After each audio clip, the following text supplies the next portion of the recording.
Hello, hello. It says we're live, and I made it home in time. So I see a lot of lovely people here. We've got Jesse trying to call Cody out. Kiss. Oh, Eli also calling Cody out. And Cody's just catching all the shade today.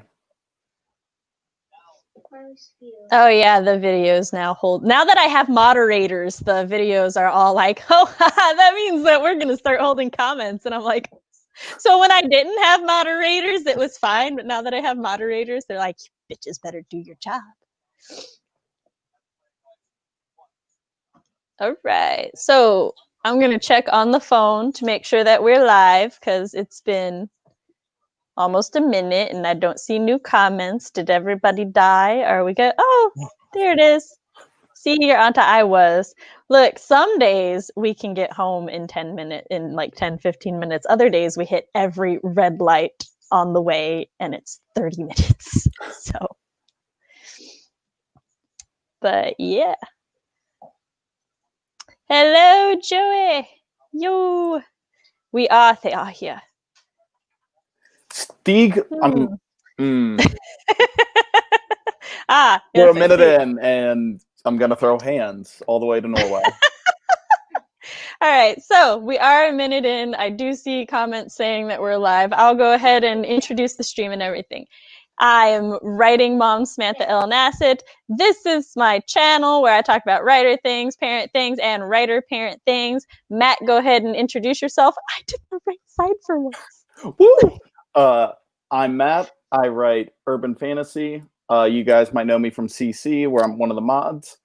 And you might know me from a previous stream and all other streams where I mod here. And yeah, hello. Yeah, so if your comments get like rejected or anything, you can blame Jesse, Matt, or Fox. Those are my mods. Just standing guard, keeping you safe. Yes. All right, and today what we're gonna try to do, my brain went dead. What we're gonna try to do sometimes is we'll still do write-in live streams, and then other times I kind of want to just have a stream where we sit back and we just talk about writing or parenting or just anything you guys want. And since I have a guest today, we talked about what we could both talk about, and it was fantasy. So we're gonna talk about fantasy. And maybe we'll do some sprints if y'all want to do some sprints, but otherwise we're just gonna chillax. Sorry, I just got a very nice DM that was wonderfully worded. Aww. As DMs from besties always are when they are 2 words long. Love it. All right, so we decided to open up today's stream first with saying hello to Rowan and hello to Leah. Anyway, hey, he's here. Jump right in. That was great timing. We're going to open up with our favorite tropes in fantasy. Matt, do you want to go first or do you want me to go first? You can go first. It's your stream. The one thing we didn't cover. We'll rock, paper, scissors for it. It'll be great. I'm the easiest person to beat in rock, paper, scissors because I'm really lazy, so I like always leave it on rock. Yeah, we're good with that. My sisters know that. All right, so my favorite trope in fantasy is the like smart, cool horse/mount companion. I will read series, I will watch series, if it's all like this character has a mount or a companion that's going to be cool, I don't care, I'll just watch it. That's my thing. It's one of the reasons I love El Dorado so much. It slightly subverts the trope though, because El Tivo is not super useful, but it is what it is. Yeah, we love cool horses in this chat. We do. In this stream, we stand them. Yeah. So as for my personal favorite, this one's not like, I guess, super like specific to fantasy, but I feel like you see it a lot in fantasy, is the whole like found family dynamic, where like you have just like your ragtag group of adventurers and they're all from like different places, but they're all they all like get to meet each other via the adventure, and they get super close with one another. Because I just feel like it sets up for some really interesting dynamics. Because like they're all going to be super different from each other, but that can just bring them closer together. And if any of them die, like that's some heavy hitting emotion right there. Oh yeah, I especially I love when in the found families you have that one who's kind of more on the outside than everybody else, at least from their perspective. And then you get that moment where they need help, but they like don't want to ask for help. And then the rest of the found families all like, look here, fucker, you're one of us. Like nobody fucks with us. And they're like, okay, so y'all do care. And I'm like, they do love I you. love you. No, and it just so nice, like wish fulfillment almost. Because I don't know about you, but like growing up, it's always like, oh, I wish I could like go on an adventure with all my friends and just like get into all these crazy hijinks and fight monsters and stuff. And so it's like you just get to see it on the page of these people that like actually care about each other, also working towards a common goal. Yes, it's super wish fulfillment to me because I was always that friend who I knew like I was part of all the friend groups, but like not really. So I like knew everybody in one group, and then Friday would happen and I had no weekend plans, and then Monday comes around and everybody else in the group is talking about how they all got together on the weekend, and I'm like, okay, Yeah. I see. So, and it was just like that with most of my friend groups growing up and everything. So, yeah, maybe that's why I really like the one that's more on the outside than everybody. Excuse me while I psychoanalyze myself. This is real quick gonna turn into just like a therapy session where we psychoanalyze your childhood. Ah, yes. Actually, I used to ride horses too. Like, just speaking of my child, it just made me miss it. Yeah. Swift wind. Found families. Yes. Oh, the feels. Yeah, right. There's always one in every group that just, and like people assume you have plans and stuff, and you're like, you could have called. Phones work. Yeah. Sounds familiar. All writers, just all writers. We're all just, yep, yeah, that's us. I'm tweeting that we are live. Perfect. So, yeah. Hi. Yeah. Hi. Hello. What's your favorite fantasy trope? I don't know. Do you like princesses and horses? I like it. You like it? Yeah. Do you like when the princesses have swords? No. What about when they have magic? Yeah. Yeah, Frozen. Oh, yeah, definitely. Hi. What's up? It's Gabriel's birthday. No, it's not. Nope. No, Nope. it's not. It has not been his birthday for a few weeks. Well, It's, happy late birthday. Say it's fantasy day. it's Fantasy Day. Woo! Fantasy Day. Are you fantasy? Am I? We're on marriage houses. All right, now go on. She's like, it's fantasy day. Are you fantasy? Aren't we all in some way fantasy? Thank you for humoring the small child. Oh, no problem. That is the question. Are Yes. we Oh, fantasy? the toots. I don't want to think so because I use my fantasy as escapism. Right. So, not in particular. I don't know. Is this Animal Crossing or real life? I think Animal Crossing, maybe. I don't know. I don't know what that is. Fresia bulb? Fuchsia? I don't know. Pretty sure, I don't know. Of the many games I play, Animal Crossing is not one of them.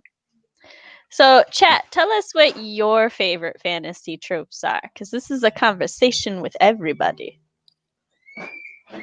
What y'all got? As Matt and I stare Stare critically. longingly at the chat. I like how you're like longingly, I'm like critically. Oh, you like that trope? Blocked. I would never.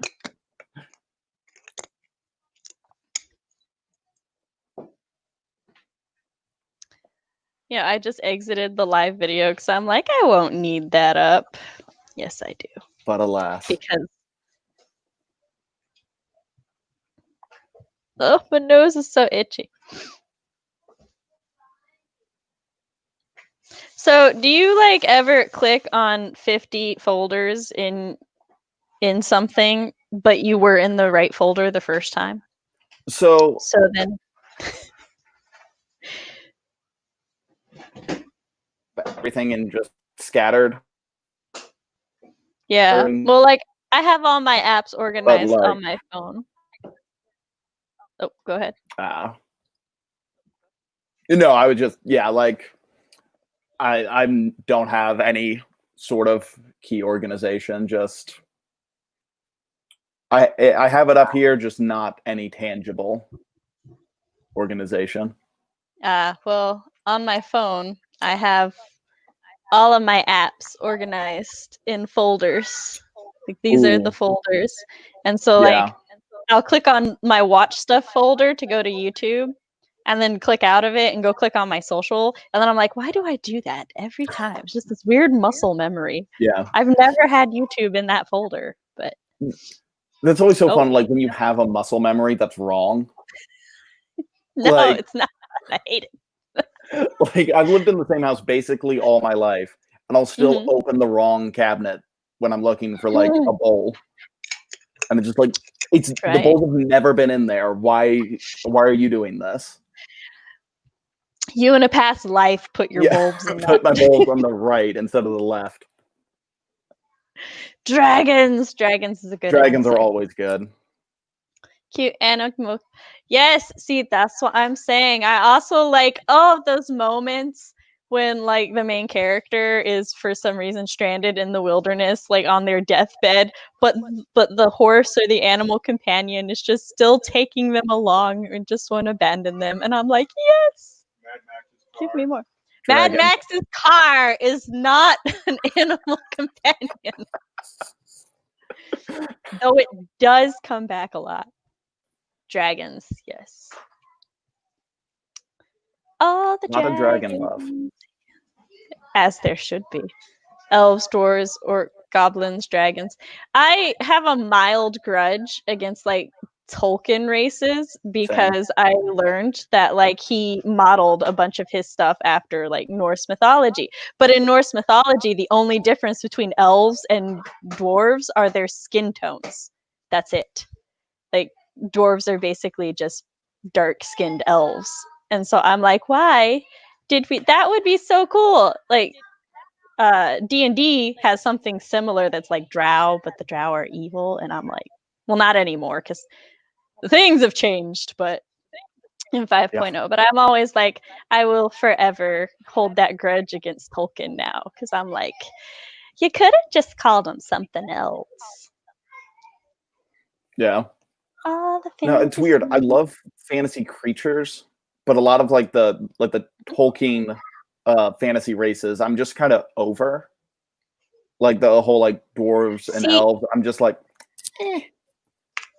I'm not over them. I still love them. I want to see people do interesting new things with them. I think that's part of my thing.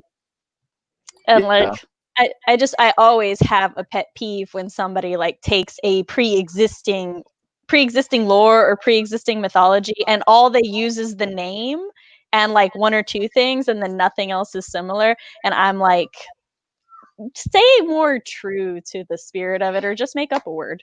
That's my stance on it. Jesse wants to know what kind of wine you got. It is, the brand is Magistrate and it is a red blend. Super fancy stuff we got here. It's like $8 a bottle. When Chris and I were getting into wine and we went to an I forgot the technical word for it, but the alcohol shop, and we were asking them about their opinions on like wine, and they were like, don't spend more than $20 on a bottle of wine. Yeah. They're like, I wholeheartedly agree. same stuff. They're like, your harder alcohols, there is a difference. They're like, but with wine, nah, you're gonna get the same stuff. And I'm like, oh, okay.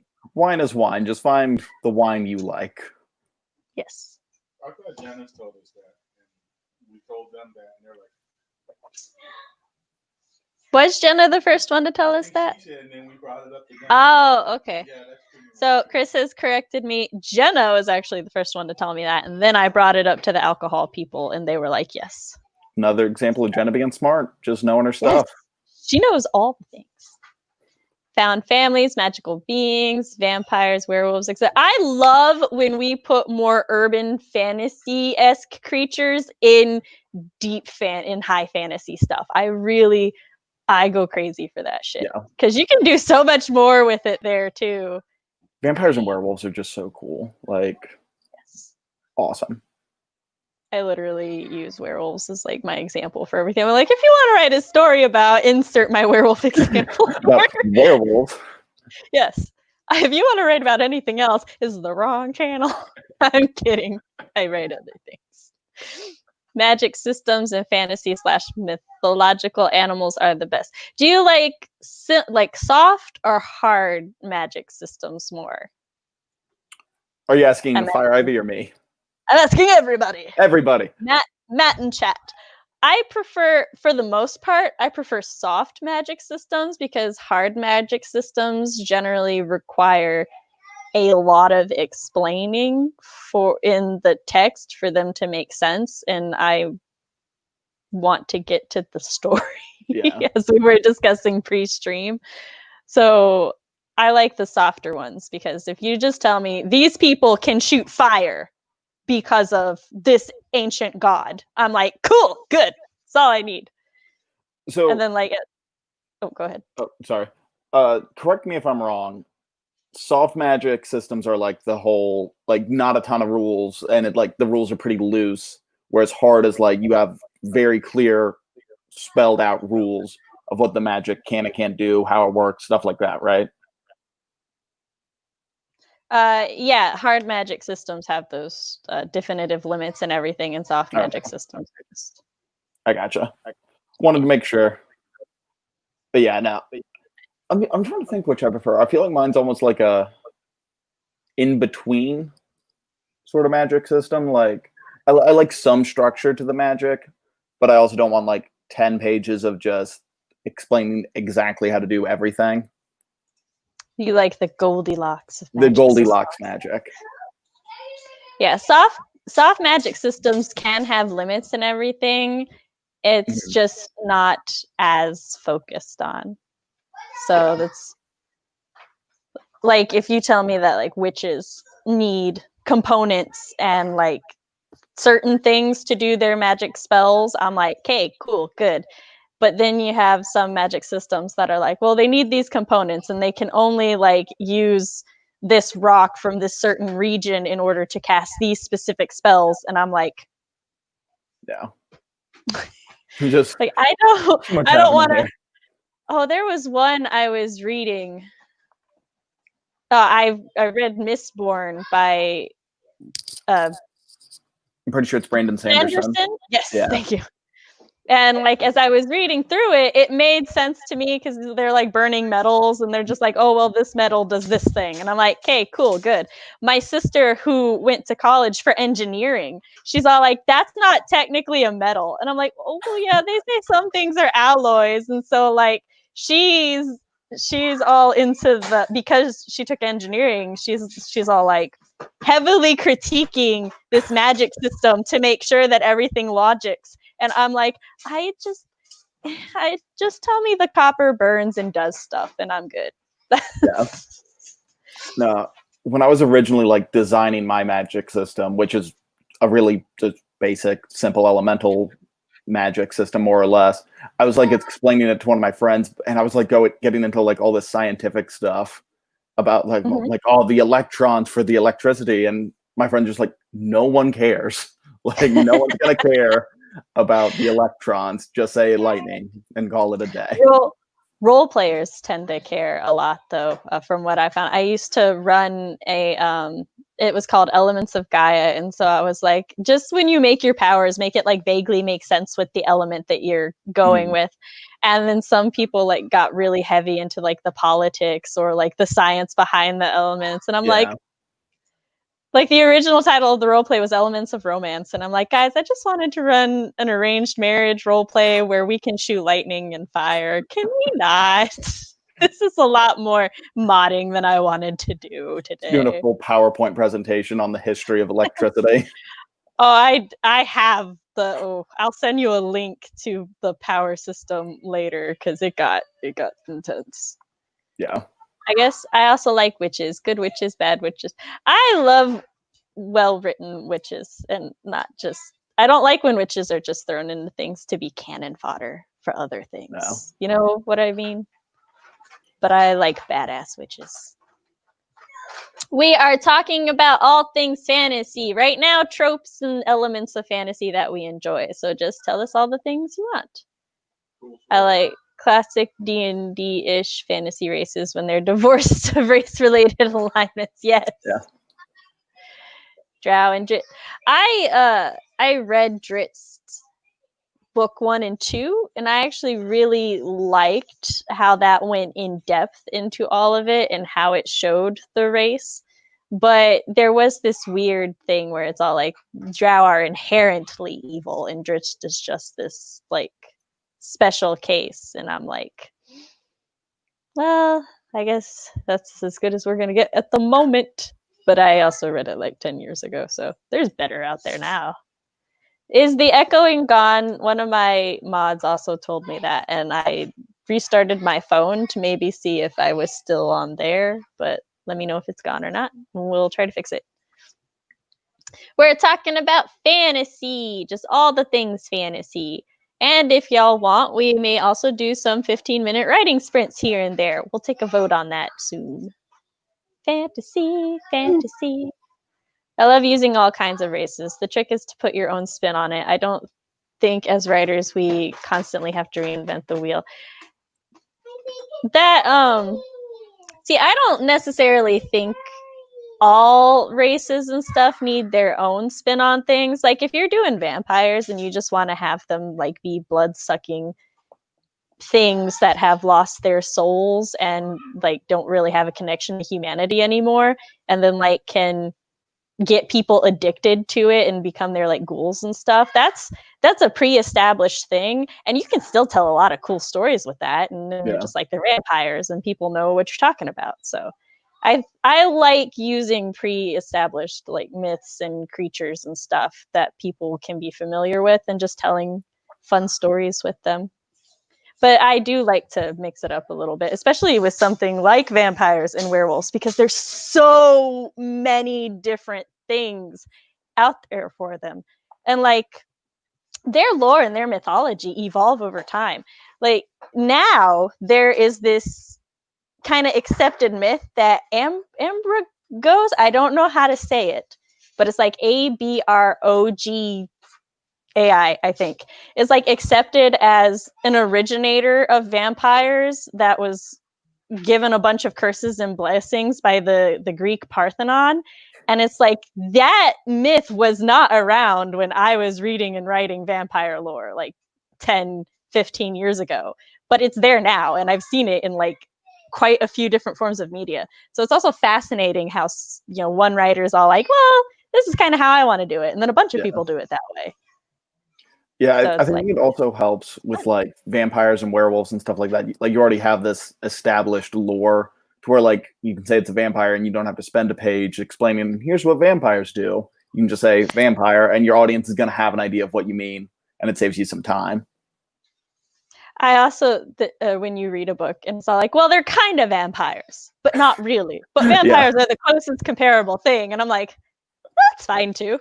You just gave me a starting point and you're like, this is where we're starting. But don't expect this to be all of that. And I'm like, I could dig it. Yeah. There's vampires, but they breathe fire. Boom. Fire breathing vampires. That would be a thing. Give me like water sprites and living tree. Yes, nature spirits. I'm here for it. Like the old fae too. That's cool. The portal to another world. Oh, I love that because like when the MC is just like a normal person from Earth, and then they go in and they're like, "Oh God, magic." Yeah. I love. What is? Do you mean the berry, the phone? What does supply? Yeah. I need context. I love the less used fantasy races. Oh, I love yes, Phoenixes so much. that too. Oh my God, I love when you take, especially when it's something that's just like has a completely animal form, and then they're like, but I can also turn into a person, but they still keep some ethereal form. Yeah. Like when phoenixes still have like this unnaturally reddish hair or something. I don't know if yours do. That was just the first thing that popped into mind, but I love that one too. Oh, like Little little puffy dudes. the little soot things from what's that Miyazaki film? Spirited Away? Like those little puffballs? We happy as Wine now. connoisseurs. Yes. Buy cheap wine. Oh, my fave trope is a character taking out an excessive amount of weapons. I love that when it's all like, Always take funny. all your weapons. And like the other character knowingly looks at them and they're like, All right. like the tiny one. Oh, that is a great trope. I love fairies, bro. Their rules make for interesting tension, but it has to be done right. Yes, I have such a thing when people use like the Seelie and Unseelie courts, and one is like definitively good and the other is definitively bad. And I'm like, the whole point of those courts is that like they are the same amount of bad. One of them is just like more honest about it, and it's not the day one.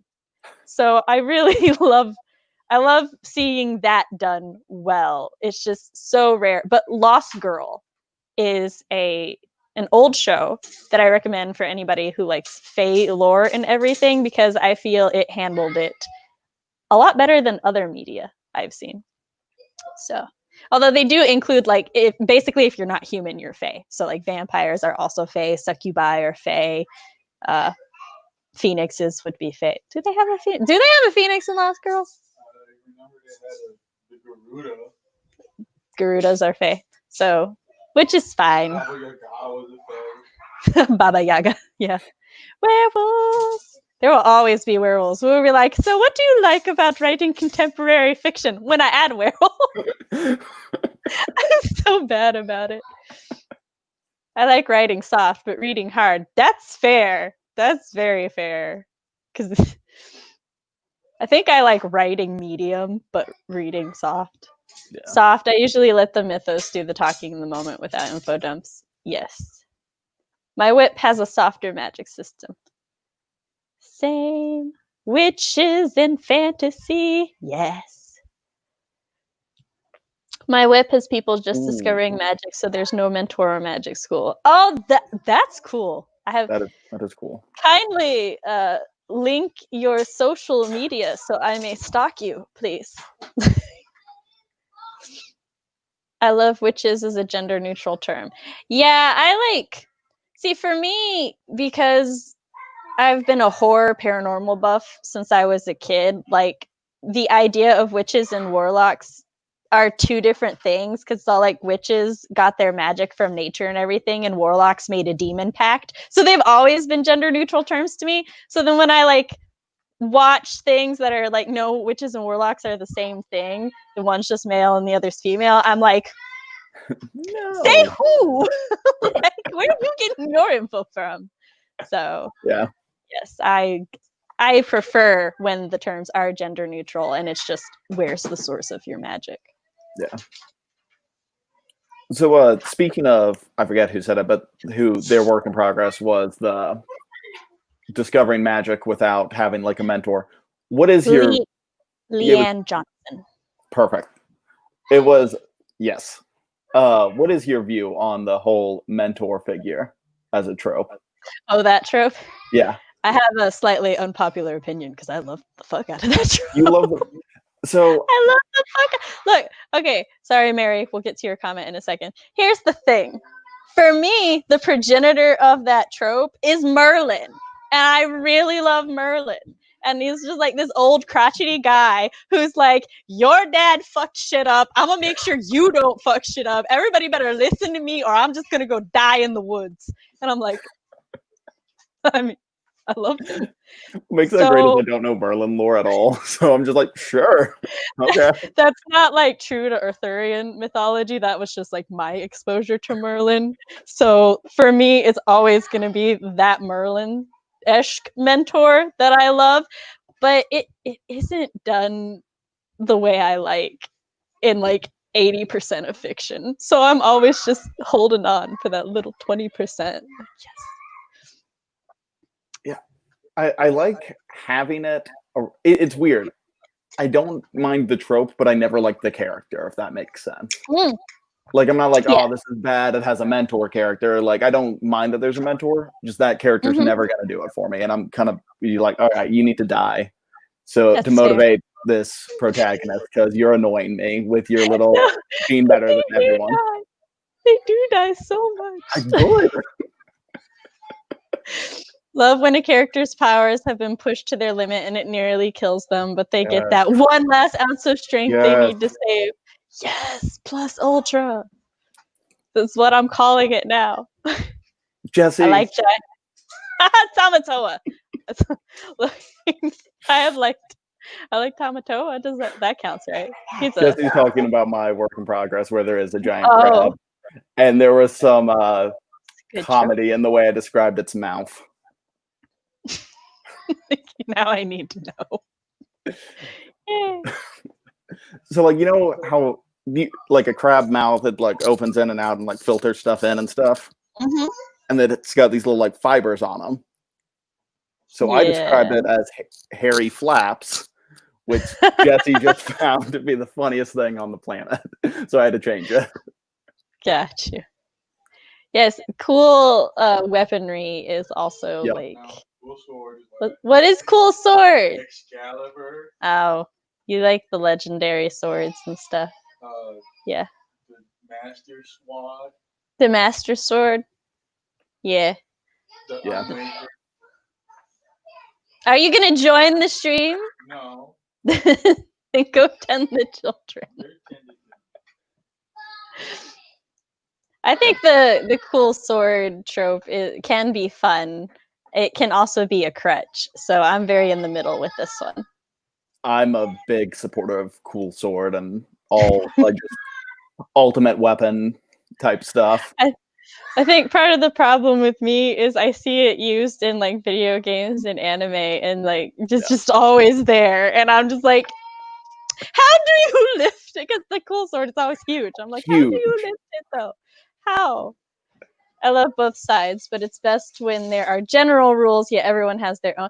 Ooh, yes, this fire ivy, perfect. Yeah. That's my ideal system right there. So. All right, thank you. This talk is making me write something magic. My current, oh no! Just turn one of your characters into a werewolf. It'll be fine. Everyone will love it. So my current short story that I've been working on, not for her, is 100% contemporary, right? It's a crime caper. But I keep teasing my best friend / alpha critique partner that when I write the sequel, it's going to take place in the future. I'm going to actually kill off the main character right now.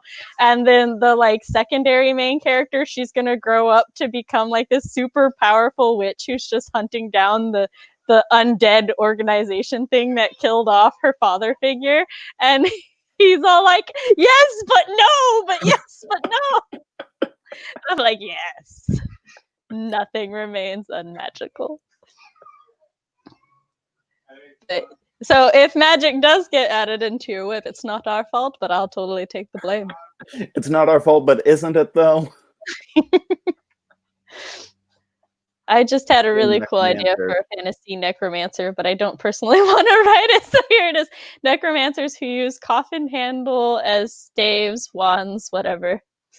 Oh yeah, I dig This it. is like his staff breaks, so he just goes to like this coffin. He's like, "Shunk." We're good.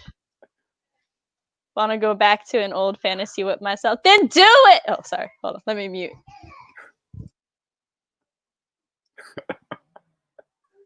He has many whip ideas. Oh, for everybody who doesn't know, this is my husband. We're in the same house. No, we're so. not. Stop lying. I'm just picturing the people that didn't know that and thought you were just shouting into the void. The void. Whoops. Sorry. I like reading / figuring out / designing the cost of the magic. That can be fun. I'm okay. Like personally, I can enjoy the things where it's like magic has a price and there has to be a balance. But then I feel like some whips, just not whips, but I feel like some systems just kind of take it a little too far for me. And so it's like the cost is not worth the magic and stuff. And then it like turns me off of the system really. Because in my mind, I'm like, magic shouldn't be that bad. Yeah. But it also makes for some interesting reads sometimes. So I'm not like gonna not read something because of it. It's just not a thing I enjoy. I'm playing around with my werewolves. I'm thinking their change will last more than just on the night of the full moon, like Buffy had the nights before and after. Oh yeah, that could, because technically the like moon does take a little bit to change, so that could be cool. Oh, Blackberry, what? Yes, it is good. Sorry, if it's like more than 2 seconds back, I lose all context. Fairies. I always wanted to maybe a new binge. Yes, I think I really like it, especially since the main character, she is a succubus and she actually needs sex energy to live. And after a string / weird trend of succubuses not needing sexual energy to survive, I'm like, do y'all know what a succubus is? So I really love that. Also, it's in the show Celtic in origin too, and I'm like, yes, someone did their homework. They did it. And like all of the different species and stuff that they show on the show, I feel like they did a really good job with the vast majority. I remember there was like 1 or 2 things that I like side-eyed heavily, but you know, they did. The Greek gods, I think. I was like, why are they here? But if I remember right, I might not remember right, but I'll stop so that there's no spoilers. But yeah. My parents are, my characters. I was like, your parents were born with powers. Hold on. Thank you. We need to talk. Did I just enter a fantasy? My characters are born with their powers for the most part, but there is also a mad scientist who messes with their DNA and creates powers as well. Plus, we have a witch, so we're kind of a, yes, sci-fi fantasy, mix it up. For the longest time, I firmly believed there were only 2 differences between fantasy and sci-fi. Fantasy had happy endings, sci-fi had sad endings, and is it magic or science? And that was it. Those were the 2 differences. Things are much different now. So we have happy endings in sci-fi and sad endings in fantasy, and I feel so betrayed. But it's all like, I love when people mix them when they mix magic and science. I'm like, yes, I'm here for it. Yes, Warlock is a different class. Thank you. I mildly also don't like Sorcerer / Sorceress, but I mean, at least they're the same word essentially with a different ending, so I can kind of be like, yeah, okay, but I'd rather just use one. Is a djinn? Ah, yes. My magic is not hard, but not soft. We're gonna call it the Goldilocks magic on this channel now. When you're in the middle. I get annoyed when Wicca / witches are tied in with the devil. It depends on how they tie them with the devil to me, because there are myths or sources where that is a thing. But like I said, I prefer when stuff like that is referred to as a warlock, because that's warlock shtick. But I'll still watch it.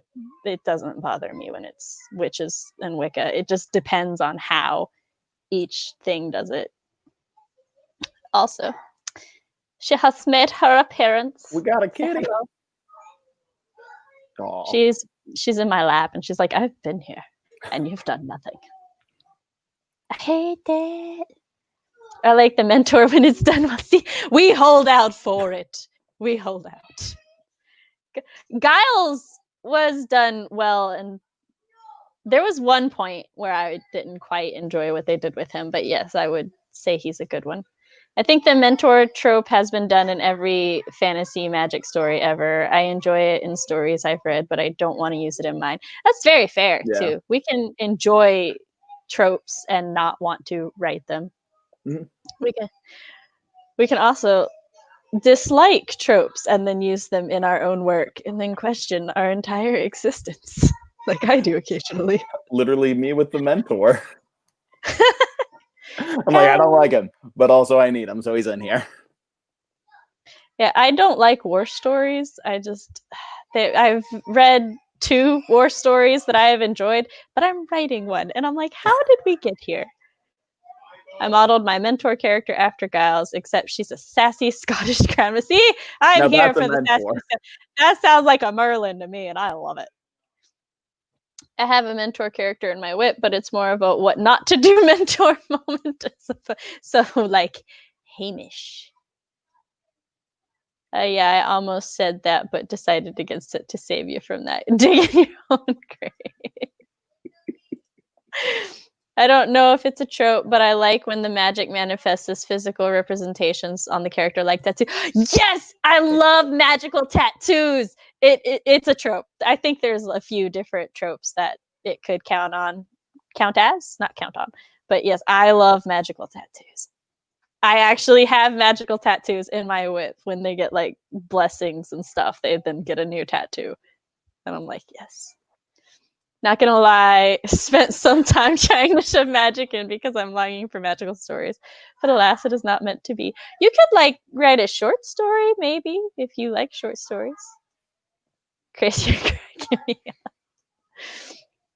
The Phoenix that I'm writing now starts as human, but magic has returned to her world, and people descended from magic races are having those dormant genes reawakened. She will become the first Phoenix. I love that so much. Oh, there's more. A phoenix burns when it dies and is reborn from the ashes. In the sequel, 200 years later, she's the Phoenix Queen and has been reincarnated many times. I'm not sure about the red hair. Oh, I love it. That's awesome. I want to read that. Yes. I understand the hesitation of using red hair because it is heavily done with phoenixes, but I think maybe an ombre, the like red gold. That's done too. I'm sorry, it's just I just like the fire hair with the phoenix. I'm sure whatever you pick will look awesome though. Yes, I see the word DVD and hear my husband shudder in my mind. He's a snot. I don't care. I love DVDs. I still own things on DVDs, but my husband is all like 1080p. Lost Girl is a great series though. I stand Sam's husband randomly entered. I also stand when last week, like we were talking about his beard, and he came up and like put his beard right there in front of my camera, and I didn't know what was going on at first because I'm like looking at the comments, and I'm like, what's wrong with my camera? And then I realized it was him. So yes, kitty. The magic people in my story will be called Is that Magi? Did I say that right? Has that been used before? I have heard the word magi used for magical people before. The only specific example I can think of is a non-magical reference, sort of. The Magi from The Mummy with Brandon Fraser in it. Ooh, I was going to say, like, I know that's familiar, but I can't place it. But yeah, it's The Mummy. Yeah, but that would be the only thing that I can I feel like I read like a comic or something with magi in it, but it's like not very well used, and I think usually it's a secret society that handles magic stuff. But like I said, I can only think of 2 things. I have magical tattoos and Knights of Avalon. They're fun. I love magical tattoos. I want one, if only. In my whip, my mentor is a god, but not the first one anyone would willingly pick. I have witches, demigods, and people can choose to gain powers, but only based on their strongest personality trait. Oh man, what kind of power would I have? What is my strongest I would not trait? have a good one. But something based on aggression, probably. For me, not for you. You don't seem aggressive. No, I feel like mine would be the ability to just like summon props to make bad jokes. The only reason it's not 4K is because we value the digital codes that come with the 1080p. So, but he does want 4K. Don't put it past him. Yeah. Yeah, like I said, I feel like there's only been 2 sources. So, and that is it.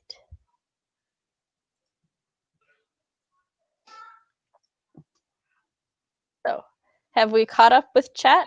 Oh, by the way, this is a good time to take a vote. Does anybody want to do like writing sprints during these? Because I was thinking if we did, it would be like 45 minutes of talking, then 15 minutes of writing, then like 45 minutes of talking. Put your votes in chat.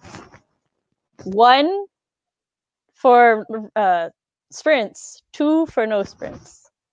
She's all like, Survivor. It's like Survivor. Cast your die.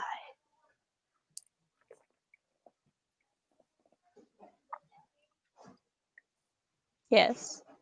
Yes. Is Daddy in the kitchen? Is he doing things? Yes.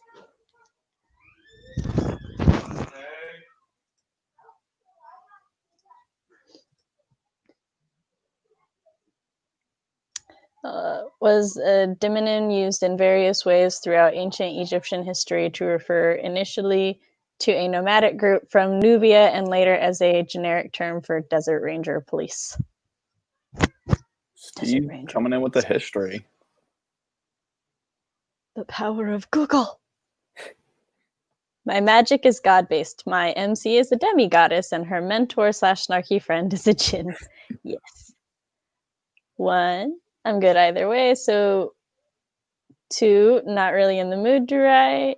I'm down for a sprint. So we've got 2 for 1, 2 for 2, 3 for 2. I'm feeling lazy, bro. I can't track this. I'm gonna count this as 2 because it's 1.75 and that rounds up to 2. So I've been working all day on writing. That's fair. Well, then I suppose we shan't be doing any sprints tonight because it looks like the majority want to just chill, which is fine. I'm having fun with the discussion. Ah, yeah. Perfect. So we'll just sorry for everybody who voted 1, but I think I'm doing a write-in one next week. I already have somebody who wants to be on the stream, and they said that they would prefer to do write-ins. So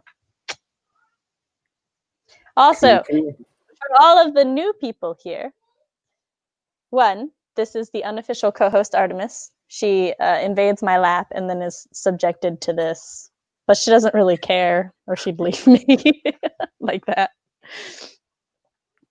So I was going to say something totally different, and then I distracted myself with my cat.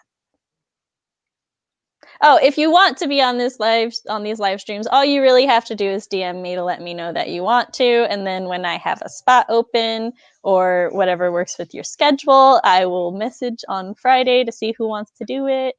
So just, yeah. So far, I haven't really had to request anybody because people have just been like, hey, yeah, so I want to do it. And I'm like, yeah, cool. Come on in. I do have backups in case that I have empty days. Having fun talking, so to speak. Yeah, I always feel weird typing in the chat. I'm like, yeah, I'm having fun talking, even though y'all are doing, I'm typing. So we can just say talking. It's same thing here. Ooh, background stuff. My next whip has lots of gods, and working out the rules are for the gods has been a nightmare. Okay, so question.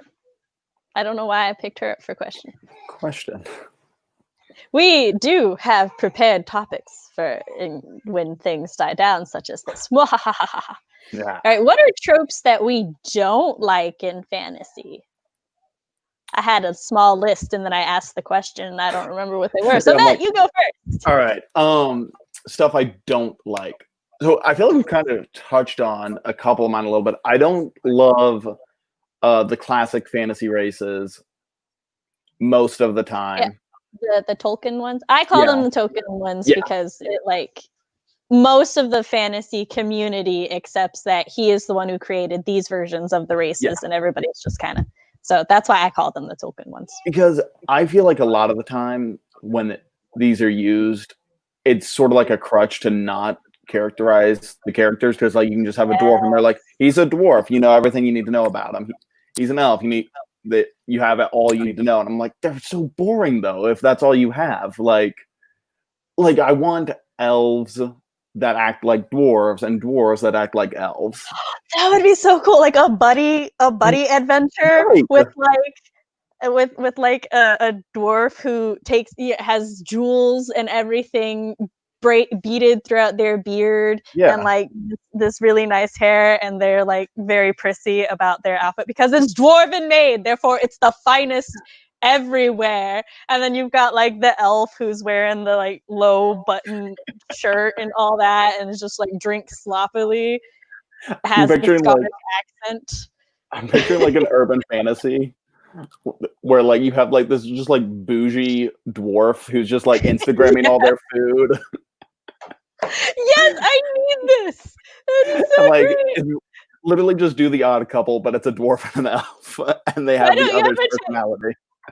Why don't you ever post me on your Instagram?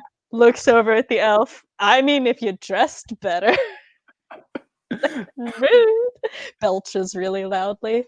Yes, I need this. I'm here for it. Just an elf going hard on a baconator is what I need in my fantasy.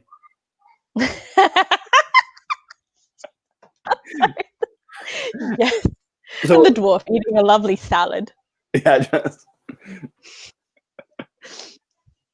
If anyone wants to join me tomorrow, I have a writing stream at 8:30 Eastern Standard Time. Shameless plug.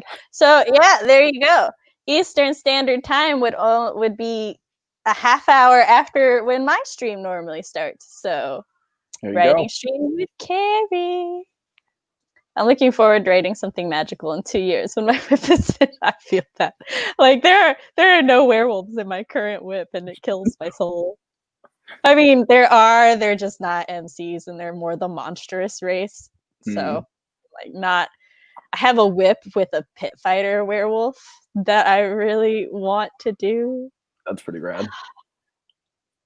I hate when races / groups / whatever are inherently good or evil, especially when they're intelligent. People are complicated, yo. Give me, yes, this I love. That. So there's a rising trend in D&D and D&D-esque stories where they take orc culture specifically and make them like far more just like neutral or, you know, just culturally misunderstood and everything. And I'm like, yes, I love it. I'm here for it. I love reading about it.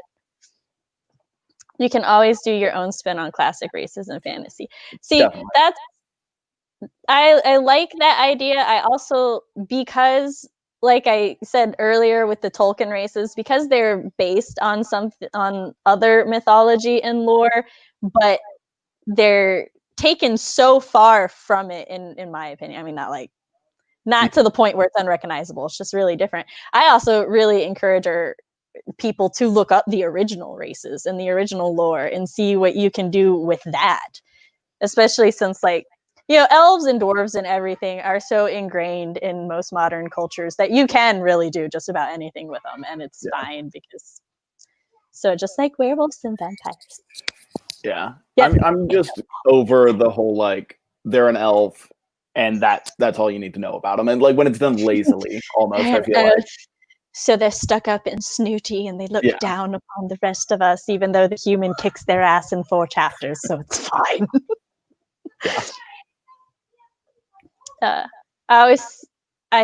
I'm thought dumping an urban fantasy based on Nordic fantasy races with fancy dwarves and rougher elves. Yes. Yes! Round of applause. We love Also, it. Stig is Norse from Norway, so he definitely knows those myths that Tolkien edited, is how I shall say it. OMG, when the person just is immediately good with the new magic. They're a natural. Okay, so a funny thing in my Nope Tropes of Fantasy video that I did just this last week, the week before, I don't know, shameless plug, go watch it. But I talk about the fact that I don't mind a Mary, Gary, Carrie, Larry, Sue. I really don't. But I hate when we take this person and it's their first day learning whatever they're learning, and then their rival has been training for this their entire life, but they lose day one. And I'm like, look, I get natural talent exists. I get natural talent is easier to hone and to do skill and stuff, but you're still like, there was no build up to this. So I don't really care that they kicked this person's ass. And two, I just, God, that's so shitty to do that other rival. I mean, the rival's an asshole, yeah, but they worked their whole life to be good at that thing. So it's like, could we just know? I love the rival that just sucks at being a rival. Oh, I love those too. Like, bro, you were just bad at your job. I'm sorry. Especially when like their childhood best friends and the main character's kind of always been slightly better than the rival, and the rival's like, you are my greatest rival ever, and the main character's like, sure, Troy, whatever you say. Yeah, man, we're on the same level for sure. Like, no. What's up? He was just hopping slightly off screen until I looked at him. Nope, go. I don't like how close you're hopping. Go. I love the parts of stories where the person is learning to control the new stuff going in. Yes, I love that. I like watching their struggle and everything. I just cackle. What part made you cackle? We need context. Aren't elves classically evil, though? It depends on what elves you're talking about, because there are a lot of different elves. Like, the more Tolkien elves are supposed to be true neutral, but I refer to them as nature leaning, or as like nature friendly with sticks up their asses. So no, they're not bothering me. It's fine. And but then you have like the more Celtic myths of elves and stuff, and then there's the Norse elves, which I think are a little more dastardly. And then there's also like Fey elves, which are small and helpful, or so there's a lot of things. In modern fantasy, people see, that's the thing. I argue that nobody writes an elf as good. They just write an elf as doing what the good thing is supposed to be while judging everybody else for having flaws. That's what I say. Sarah, never read it, so I don't know. Interesting. Woo! Welcome. Evil elves sound amazing. I assume is what that was. That's right. Don't be lazy. Be creative. Oh, excuse me. We love Team Rocket. I do. I stand Jesse and James so hard. The rest of Team Rocket, not so much, but those two, I love them. Like, honestly, talking about like rivals that suck, assuming there are like other good antagonists, like I'm honestly cool with having a bad rival as almost like comic relief villain. I love it. Like, yes. Totally cool with it. Make Mary Sue struggle. Yes. Oh, the bear. Oh, yes. I don't really like stories with elves, dwarves, vampires, and werewolves. They've been done to death and dumbed down with no regard to the original lore. Well, I think this is when I should let you know I'm mildly obsessed with werewolves. But I like to not necessarily strictly stick to the original lores, but I do like to lean more toward the original lore and stuff like that. Vampires, I could go either way with. I'm not gonna not watch something because it has vampires in it, but it's not gonna make me click it any faster than a werewolf would. I don't usually like inherently. Yeah, they're just meh. I do like the idea of nature beings. Like, I love these two. Like, as you listed, naiads and dryads, and I'm trying to remember other ones. Will-o'-the-wisp are also interesting to read about. When I played Let's Go Eevee, I kept trying to join Team Rocket. I wish you could. That would be awesome. My name is Wicker Basket. I am the chosen one. I'm very plain, but also gorgeous. Two hot white dudes are in love with me. I don't feel like this is actually a fantasy trope, though. I know this is a trope. I just don't read a lot of fantasy like that. Yeah, I feel like that's just like YA. Yeah. Well, I don't read a lot of YA fantasy, so that could explain that. I love werewolves. I am 100% a vampire girl until the Mercy Thompson series. I don't know what that one is. Just a comic I found. Ah, okay. I love Will-o'-the-Wisp. Yes. I just like seeing people creating their own like lore and mythology, or using things that aren't as well known or like as well used. Mm-hmm. But I'm probably never going to abandon werewolves. Although I do also enjoy like shapeshifters and stuff. In my current whip, I have a race called the Palu, and the Palu's deity is a nature-based one. And so like there's the fauna and the flora Palu. So within this race of humanoids, you've got some of them who have literal like petals for hair, and then other ones who have like got like a fur like hide and stuff. So, and it's just, that's one of my favorite races that I have made for my whip. Pretty rad. Like in the story, it opens, and in like one of the in the opening scene, there's a Palu who actually like uses this pollen to start putting everybody in the area to sleep, and that's how I introduced everybody to the idea of the Palu. Nice. Response. They don't mean they have to be too strictly to the original lore. I'm just like more in depth in the shallow stereotype. I'm not yeah, creating new lore. Do you mean like because I know a werewolf type that I'm really tired of seeing it, because it has no basis in actual werewolf lore. 2, it has no basis in wolves in nature. And 3, just kindly stop ruining my werewolves, is when you've got the werewolves who do the pack thing, but it's like extremely violent and territorial and like very, I don't know if I can say the word without the stream being flagged, but non-consensual and I hate Facebook, because Facebook ads are always like, I am the alpha's woman and I know that I'm going to have to sleep with them, but I really hate the alpha, but he's going to make me.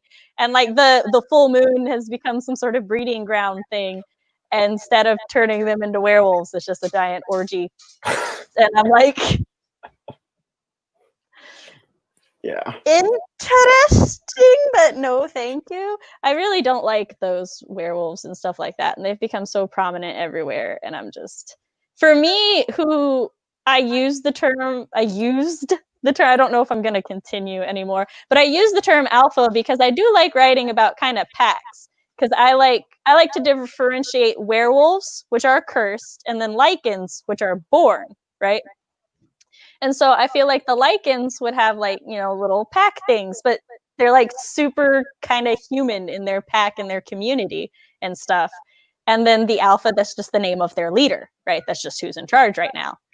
And so, but then like the term alpha has been so tarnished to me. Yeah. I'm like, I think they have to come up with a new name for my pack leader now. Because alpha is just not working. I hear my echo. I just muted my laptop. Let's see if that helps. Oh, wait. Okay, yeah. I don't hear my echo anymore, so. Sorry to everybody. Wait, can you hear me? Can I hear you? Yeah, I I couldn't hear you. I'll just try to be quieter.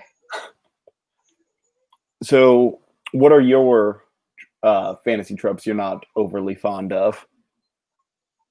I've been listing them as like I read things because I like when within the story they have made their own lore. Yes, that's fun.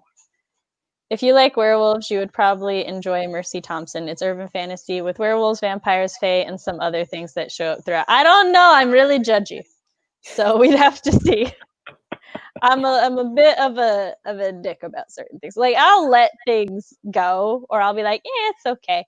But other things, I'm like, we will see. So I'll look it up because I'll give it a chance. With handwritten notes and sketches. Yes. I love werewolves and like vampires, but not really into writing vampires. I mean, that's fair. I like sci-fi, but I'm probably never going to write it. So, in Norse lore, dwarves are maggots that originated from the corpse of Ymir, a famous Norse giant. Then they were gifted with sentient by the god of Asgard, Odin, and the gang. I don't know how I feel about them having been maggots, but all right, Soulbound, my Haley Turner. Oh, I have to check that one out. On that unwilling mate thing, I hate that trope. Yes, giant. It is though. It's all like it's the full moon and everyone's in heat, and I'm like, I'm especially mad about that one because I had a similar idea for like one of my original whips, and where like she was a lichen, so she was born as a werewolf and she lived her entire life as a werewolf. So her menstrual cycle, or when she goes into heat, was affected by the full moon. But it just kind of made her more like it didn't completely change her personality and she wasn't unsatiable. It's more just like she was gray ace and she only really felt a sex drive around the time she was in heat, and otherwise she had no sex drive. But now I'm like, I don't want to do that anymore because other people have like but I don't know, we'll see. I hate toxic bad boy tropes. I have such a mixed thing because I love edgelords, and there's a very, very thin line between a toxic bad boy and an edgelord. And I'm like, which one are you gonna be? Yeah, it's really hard. That big, strong alpha versus the meek beta / omega, or anything where the alpha is the big guy who has to claim someone. Yes. Agreed. And the women / men. Joey's just like, Sam, you're light in the darkness trope. Fuck it. For the record, I don't feel like anybody should have to fix anyone else. I just am also a sucker for certain romance tropes and everything. So I'm like, when someone in a romance, when they meet that other person that makes them want to fix themselves, I'm like, yes. But once again, there's a really thin line separating these two things. And I'm like, I mean, I agree, but also. Yeah, it's just so hard finding that balance between like being really fun and being like problematic. Like it tiptoes really easily because like you can have those bad boy edgelords that are just so fun and great, but you go like a step too far and it's like, oh god, they're awful. I hate them. My video this week that I finished editing yesterday is called Edgelord Callout. So everybody gets to look forward to that. I turned the thing down. I hope they're gone. I don't know why I'm echoing today. I don't know what I can do about it. I apologize to everybody because of it. If there is a big, super strong alpha in a book, I'm not super inclined to read it. Yeah. Oh, excuse me. All right, this comment was from a few minutes ago. Right. My series has mates, but they aren't fated or first. See, that's another term that I'm like, for me in werewolf fiction, it used to just be just their word for their significant other. And I really liked it because it was gender neutral. And so it was great. And any of them could use it. And now it's just one of those things where I'm like, why have you done this to my genre? Yeah. Gabriel, go play your game in the other room. Go watch your YouTube in the other room. You can get mommy copyright stricken. Well, there is a way to force it, but it's considered cruel and morally wrong. But most shifters, by most shifters, probably. Yeah. Well, we will find this echo, and we will murder the echo. I also don't like the word mate in werewolf books, honestly. I am going to use it, but I don't like it much. I think you could probably just find another term if you really don't like it. Because like I said, I'm going back and forth as to whether or not I'm going to use it or I'm just going to, I don't know, make up my own word.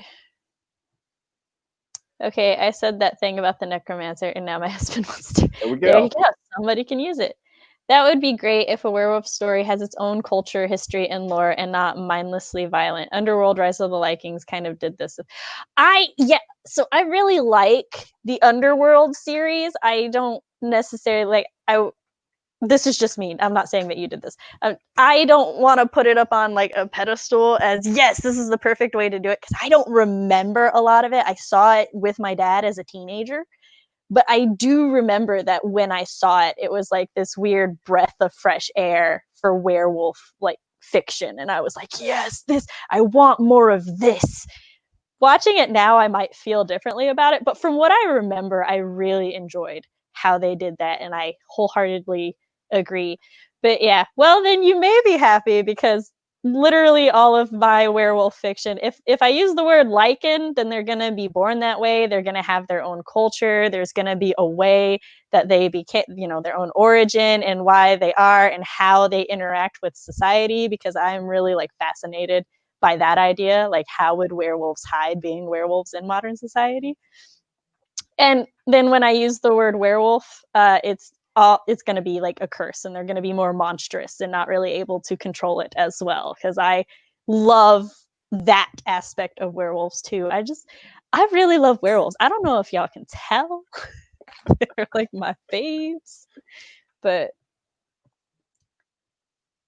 the bad boy trope does have it does. Yeah. It's so bad, it does. Although, not gonna lie, in real life, in like mine and Chris's relationship, I'm probably the bad boy trope. So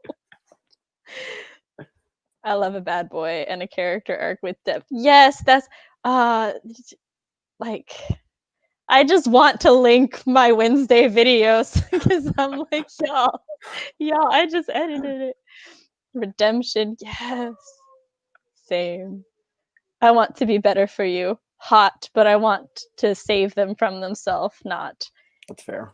So, in most contexts, I agree. But going back to like the whole monster werewolf thing, when there's a character that's trying to like save a monstrous character from going self-destructive, because they're like, there's such a dynamic and there's so many interesting things you can do with it. Like, not in like a romance and this is our relationship way, but in just like, I especially love sibling stories with it.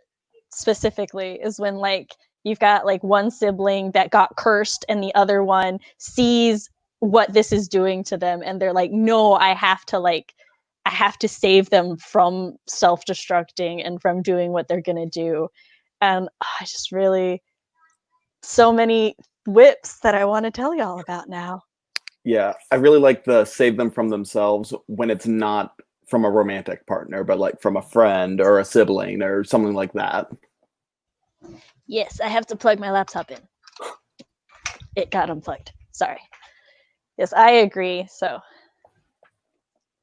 see, I hate the all-powerful item being the one thing that can the MacGuffin. I gotta be honest, I like a good MacGuffin. Like, it can be lazy, but like sometimes it's just it's one of those things where like if we don't get the MacGuffin first, is the world fucked? I really enjoy those high stakes. Yeah. Because especially when the heroes are at such a major disadvantage. But then like there are some times when I've seen it where I'm just like, why? Yeah. Like this item is just getting them out of everything. There's no stakes anymore. Why? So I feel you. I get that. Oh, okay. So I love mermaids and sirens. Mermaids and sirens kind of fall into a very similar category for me as like werewolves do, in which there's so much modern lore and modern fiction and ways that they're done that, you know, the general populace has accepted that this is how it's done, that I'm kind of like, yeah, okay, I'll read the story, it's fine. But I also really enjoy when you can tell that a creator or a writer went back and like pulled from the source lore to design their mermaids or sirens and to do their things. I especially like when they include sirens and harpies alongside each other, because like sirens are kind of basically just a pretty younger fish form of harpies, which are just kind of like older, supposed to be uglier and bird-like. So like I said, I really like it. I especially enjoy when like it's from the mermaid's perspective and they have their own underwater culture and all of that. My favorite mermaids are the ones when they have like they can get rid of their tail, basically, because I grew up in the 90s and that was really big. When you put water on the legs, it becomes a tail, and so I'm kind of partial to that. But I saw this idea on, I want to say, Twitter, when somebody was like, they wanted to read this book where the mermaid was more monstrous, but it was still from the mermaid / siren point of view. And I'm all like, that would be so fascinating to have like a siren or a mermaid who's like, you know, lures men to their deaths. And that's just kind of their thing, and that's their point of view. I'm not sure what kind of plot you'd go with for that, but I would be here for finding out. And I do like when there is that distinction between mermaids and sirens, because they're not the same thing. But because of how mythology and lores evolve over time, there's some overlap that makes them the same. So it's really like I said, I just like it. Matt, your thoughts? So I just haven't read much with mermaids or sirens. Most of what I've experienced, with the exception of like the Little Mermaid, like the Disney The Little Mermaid, not like the dark origin of the Little Mermaid. Hans Christensen? I think. I don't know. Yes. I don't know. That sounds right. Yes. But no, like I really like it when like, which again I've had minimal experience, but like in Harry Potter where like they're all like evil or not evil, but like they're more of like a monster / like a danger, if that makes sense. Yes. Like I like it when the mermaids are a threat. So I went back and looked in my library app, and there's Songs of the Deep by Kelly Powell. It's like in this I don't remember if it's in Ireland or just like heavily Ireland inspired island, but it's in that one. Is it sirens? I believe it's sirens. Yes, it's sirens. So the sirens are kind of like this semi-sentient monster race that like lives outside, and the culture of the island has had to adapt to living around them and kind of accepts that occasionally you're gonna lose somebody to the sirens. Yeah. And the main character is kind of very pro siren because she's like they just work differently. And I really enjoyed that novel. I didn't expect it to be quite as sullen as it was going into it, because I was like, oh, cool, siren story, and then it was like all dark and stuff, and I'm like, oh, hey, hi, how you doing? So, and there's like a murder mystery to it too. So if that sounds cool. interesting, Yeah, I recommend it. Pretty rad. Yep, I really enjoyed it. Before we move on to the next topic, with no sprints to use for a bathroom break, I need to take a bathroom break real quick. Okay. All right, I will BRB. continue addressing things. We'll see you when you get back. My MC's love interest has a jealous asshole moment when her childhood friend shows up, but she knocks him down a notch. Not gonna lie, it was so much fun to write. I have a mixed feeling with like, because I don't think jealousy is inherently a bad trait. It's really just the fear of losing something precious to you. So I think it's a very natural feeling to feel, but it definitely depends on how it is handled. Because like, you know, especially in the early stages of a relationship, I used to get like jealous all the time, and so did my husband. We like talked about it and stuff, and even now if I start spending more time with friends than I do with him, because I'm an extremely social creature and he's not, he's like the opposite, right? I'm an outgoing extrovert, he's kind of a more keep to himself introvert. So he'll just like, you know, bring up a little bit that he's feeling a little neglected or lonely or something like that, and then I'll just take time to like, you know, handle that. I say that like I'm just bad at talking right now, but I think you guys get it. But like when it's violent and angry and possessive, that's when it becomes a red flag. Okay. I type very poorly. We all do. That's why we revise and we edit. I might just use the word boyfriend, girlfriend, or partner as a stand-in for now. Yeah, that could work. Partner, I think, might be a really good gender-neutral stand-in, actually, for a mate. I don't know. I have to scroll back up. Okay. I have 2 as of yet undefined supernatural creatures in my series. They've been together for 200 years and refer to each other as partners. I have an idea and a piece of a 0 draft about a male siren. Ooh. Haven't done much beyond make a few notes and write a couple of scenes. Been mostly concentrating on my series. Well, that sounds very interesting. So, Matt, all you missed was me talking about jealousy, and Mary has a 0 draft about a male siren. Ooh. Yeah. Werewolves exist in my world, but the only reference would be a shapeshifter who can only transform into the worst animal-based fear of their opponent. Oh, that could be interesting. I've seen mermen, but not male sirens before. Do they sing like sirens? So there's a webtoon that actually features male sirens in it. It's called Siren's Lament. So if anybody reads webtoons, I feel like that's a decent. I'm not going to say I'm in love with it, but I think it's a good comic. I was just picturing just like a bunch of male sirens singing like Backstreet Boys, and like I want it. Voice to men, they just sing 90s boy band songs for some reason. And they have like perfect dance numbers with it too. Yes. I like me a good MacGuffin, a good one. I like how everyone's specifying good ones. That's the rub. I haven't gotten that far with the idea. That's possible. Yes. I like a MacGuffin that actually does something interesting or is used in an interesting way, not just blow up the bad guy. This too. Yes. Yeah.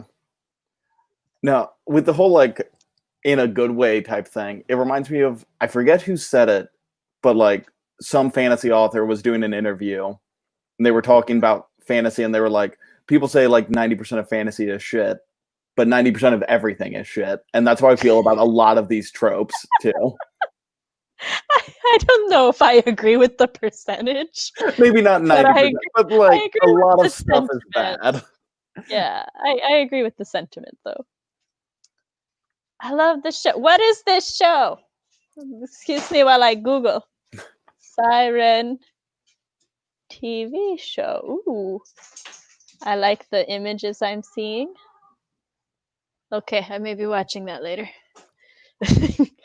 I wrote a mermaid story that I'd love to expand on someday, where instead of mermaid going on land, they rescued a child from a boat. And That's cool. Yes.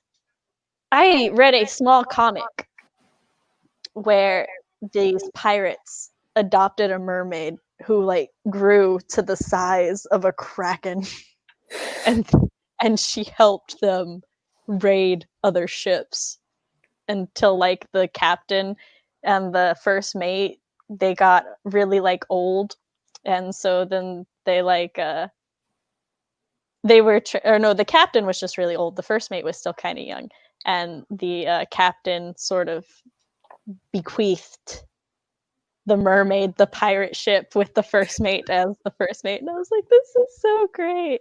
And then the captain died and I got sad. I love a good pirate story. I feel like we don't get enough of them.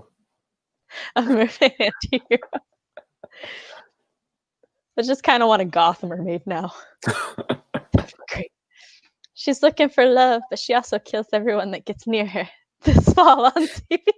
I'm in. Also, welcome, Ninja. I think this is your first time coming to one of my streams. Oh shit, I was supposed to tell Adam. Matt, address whatever comment I just put on stream. Cody's very anti-TBS. And I mean, like, maybe? I don't know. I don't have any strong feelings about TBS. What's wrong with TBS, Cody? Why do you hate them, Cody? Let us know in the comments down below. Your thoughts on TBS. I love how Siren bases the mermaid more in biology and science than magic, while still having that mythical quality. I am like, yes, I need to see this show. The Little Mermaid. Yes. I have moments where my brain just stops functioning. Yep. I just started it last night and I love it so much. The history in it and the fact that they're positive. Oh, positive polyam rep. Yes. I caught a few episodes of the show Siren. I'm gonna like stop reading because there may be spoilers now. Speaking of predatory mermaids, I love the trench creatures and yes! Oh my god, I love those so much. Yes, I love everything about that. Okay, so with the monstrous mermaids, I really like when they base them on deep sea creatures too. Like anglerfish looking mermaids are creepy as fuck, and I love them. Yeah. I need more horror with mermaids in it, I think. is my thing. If he's feeling lonely, tell him to hit me up. We'll play Smash or something. Are you talking about Chris? You could text him. You have his number. Oh shoot, I know a few musicians who are definitely male sirens if male sirens sing. I'm reading my first webtoon. Which one? Which webtoon? I read like there. I did a vlog where I said something about I've been reading a lot of webtoons because like when my flare-ups are bad, I can literally just lay in bed and do things on my phone sometimes. And somebody was like, so how many webtoons do you read? And I'm like, let me list the ones I keep up with. And it was still like this thick paragraph. And I'm like, well, hot damn. I'm reading a webtoon with a human bird hybrid. Oh, I was about to say, is it the croaking? And then I said, call the croaking. Yes, I love the croaking. I'm behind on that one, though. I need to catch up. I have the beginning of a short story that's a lesbian Little Mermaid Cinderella mashup. I'm interested. Yep, the croaking. The croaking has an edgelord bad boy in it, and I love him. And his love interest is like this country bumpkin farm boy. And it's so good. I'm here for pirate stories. We don't get enough. I'm here for the heavily romanticized version of pirate stories. I don't want his story. We don't want to hear about like awful people. Yeah. That's just how I am. That's one of the few things that I'm like, no, don't give me accuracy. I don't care. Nope, just let them be nice pirates. Give me adventures on the high seas. I've been thinking about mermaids with different types of fish and magical personality characteristics based on fish. Yes! A whale mermaid would be lit. An eel mermaid that can electrocute people. Yes, I am very excitable, as y'all can see. Just think about like mermaids with a bunch of different like magics based on different sea creatures. Like that would be awesome. Yes, but you don't have. But like your Discord is free, and you have him on Discord. I am poor, kind of. This is fair. Sam, catch up. We need to chat. I love it. Okay, I thought you meant in the chat. I'm like, I'm trying. I'm like, what's doing happening? that. Then I realized you went with the croaking. I do. Pirate stories that are original. Yes, I'm tired of the same pirate story with a different title. That's also fair. Ghost Pirate Bigfoot King. I was with you till the end. What? Then you lost me at the end. It's called Cheese. Oh my god! Yes! That's so good. I love that one. The K-drama's okay. But like, yo, Cheese in the Trap, the webtoon. I've got nothing. That one. So Cheese in the Trap is kind of, it's a weird webtoon because you've got the main character, and she well, first off, it's a contemporary webtoon that takes place in the modern day, and she's a college student, and it takes place in Korea. So it's I read an article that said that it's pretty accurate to student life in Korea. I can't say for 100% certain, never having been a college kid in Korea. But her love interest, like her main love interest, is this guy who I feel is probably a little sociopathic. And he's written so well because it's really hard for him to make like human connections. But when he like kind of, at first he hates her, right? And as like the webtoon starts out with him trying to romance her, and then you're getting backstory as to why she's like not here for him. And I'm like, I've never been so torn about shipping anybody in my life, because I'm all like, I really like them now, but he did some pretty fucked up shit. And so I'm all like, but he's also trying to be a better person. So I'm just like, I don't know if I should recommend this to other people, but I love it. And there's a side character whose name I cannot remember right now, but he's blonde and he like plays the piano, and he is this just like rough no count kid. He just like comes in to wreck their shit because he doesn't like the other guy because of some shit that happened in their past. But then he like actually becomes really good friends with her, and then it's just like it's written so well, and the facial expressions, the art style is just, if you're okay with being on the fence about things, I need more people to read it. It's that bad boy trope. Also, You gotta. It's that fence. oh no, it's he's on the other side of the fence. There is no, but I'm like, am I here for his redemption arc, or am I not here for his redemption arc? So it's yes. Seal Mermaid. Isn't that basically just a selkie? Yes. Yeah.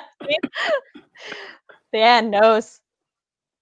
Selkies are from Celtic mythology, and basically they're seals that can take their skin off to look like humans, and they have to like take really good care of their skin, because if anything happens to their skin, they can no longer return to their seal form. And in some stories, they'll actually die. And if somebody like steals their skin, they basically enslave the Selkie. So yeah, see, like I hesitate because I don't really want to start diagnosing people, but I'm reading it and I'm all like, sir, this is the best written sociopath I have ever read. So I'm like, oh, there's just a little.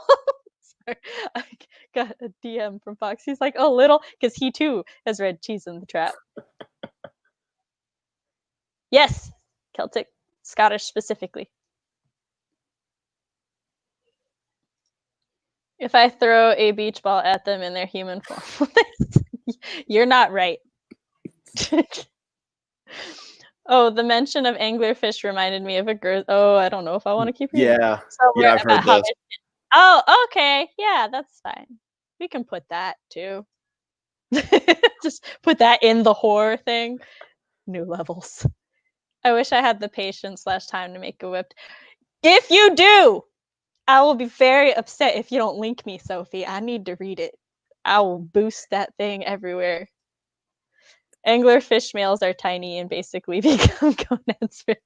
Yes, that is. I like how we've gone to Anglerfish welcome to biology. our fantasy stream about fish. I watched the K-drama and loved it, including the ending. I read Cheese in the Trap first, and then I saw the K-drama, so I was like, I didn't appreciate their version of. Is it Kyohei? No, it's not Kyohei. The blonde piano boy. Have you seen Song of the Sea? It's about Selkies, and it's so sweet. What is this Song of the Sea? Is this another thing? I'm gonna just have a bunch of mermaid stuff to watch later. Ew and oh, don't know how that would fit in my story. See, this is why when some people make like fantasy races, I get very torn because I'm all like, this would be so cool if it was scientifically like accurate, but at the same time, there's some science that I'm like, I understand why that wasn't there.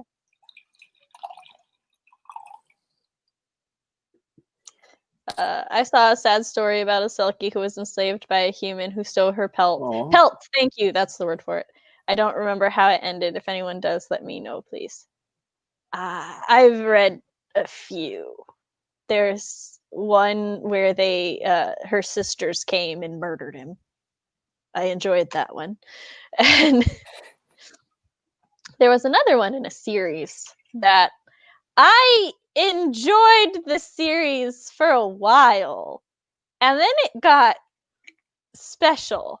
And then she was like, I'm going to have to self-publish the rest of the series after I get rights back because my publishers wouldn't let me do what I wanted. And I was sitting there thinking of all the messed up shit that happened in this series. And I'm like, what did they finally say no to?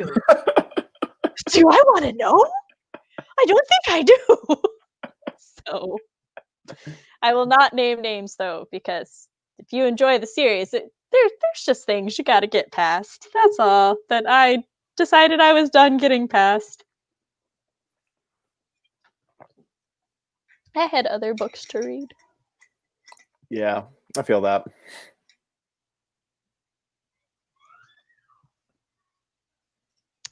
I'm going to make notes of these and look into them. I'm out of stuff to enjoy. Yep. Selkies reminded me, I think it's a Norse myth where a man and his son stole and wore wolf skins from sleeping men and were stuck in wolf form for 12 days. That sounds familiar. An animated movie by an Irish animation studio, and the art style is super intricate and unique, really special movie and kid-friendly, though I recommend it to everyone. Song of the Sea. Wait. Have I seen that? Yes! Lost Girl had a Selkie episode. Which may be one of the things that I'm thinking about. I forgot what I think it was that Messed Up series. That's where I first read about Selkies. And I was like, what are these? And Yeah, I don't think I've Googled. read anything with a Selkie in it. That's Like, one of my favorite things to do, and it's one of the reasons that I like actively try to seek out lots of different kind of fantasy, because I like that moment when I'm like, what is this? Yeah. And then I Google it. Bone Witch is a good I think it's YA, but it's a good series. I've read the first book is at least good. I haven't been able to read book 2 or 3 yet because my sisters and I decided that we'd read a series together, and they're still reading it. And I want to read the second book. It was so good. But it's got some a rather interesting and unique take. I think it's a mix of like Middle Eastern and Filipino inspired stuff. cool. The author is Rin. I apologize because I'm about to butcher your name, I'm sure. I'm finding it.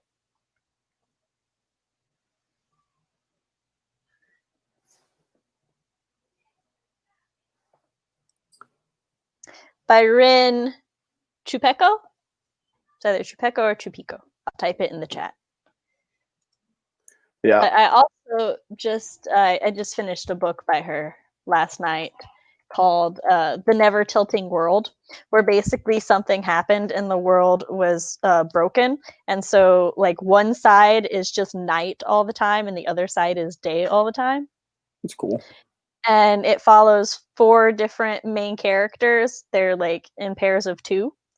And as they try to figure out how to fix the world so that it starts to turn again, because things are getting really bad when the world doesn't rotate. Yeah. And I just struck it. It is a book 1 though, and book 2 is not out, or is it? I don't think it's out yet. So be warned of that. If it is out, my library doesn't have it, and I'm displeased. I need to give that a read. I've been in a major like fantasy rut lately, where with the exception of TSC and TSS, I have not read much good fantasy. And my CP's scripts, Jesse's scripts are also great. Got a plug. Get in trouble. Exactly. No, Jesse, your scripts are also great. But other than that, I've been in a fantasy rut. I do not know at least I don't know it by title. I'm going to Google it. I'm going to have a lot of tabs open. Yeah, just making a list. I am the Raven Mocker. Yeah, that's not how we spell legend, but that's how I'm going to spell it today.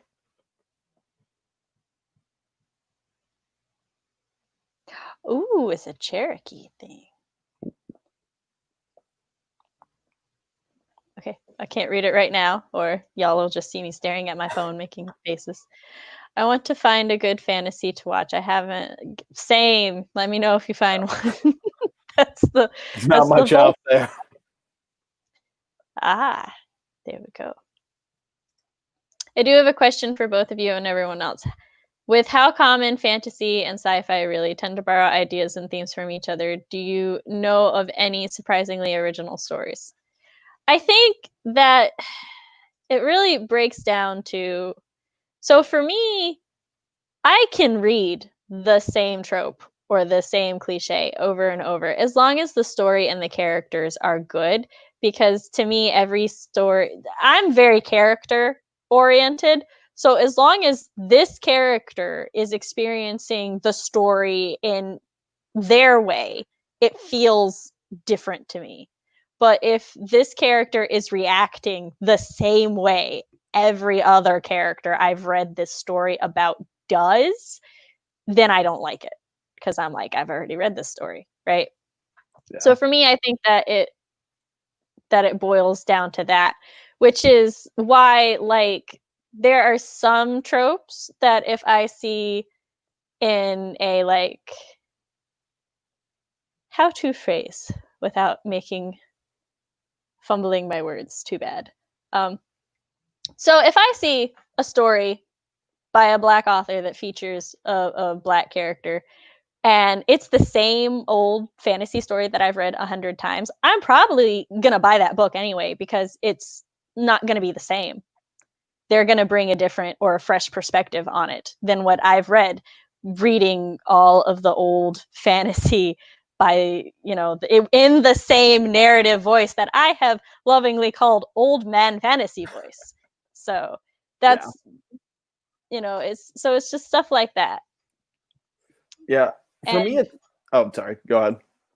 I was going to say, so the blurb on the back of the book has to feel fresh to me to enjoy it. So it's hard to define completely original when every story's already been told already. Yeah. No, for me, it's hard. I'm a really picky reader, I feel like. Mm-hmm. And so, like, it's hard finding that balance between, like, something really original, but it feels so unfamiliar that I'm not that invested in it. And then on the opposite side, you have you have all the tropes I like, but then it's like, yeah, I like this better when it was this book, so I'm kind of done with this one. So it's really hard for me to find that balance with stuff I'm reading. Yeah, because sometimes having some root of familiarity is also good because it like helps the readers connect easier. So it's also just entirely dependent on the reader's experience. Yeah. The last fantasy novel I read was a DNF, and I held out and hated myself later for it. DNF is do not finish, something that is very hard for my soul to do. Most of my library then. Yeah.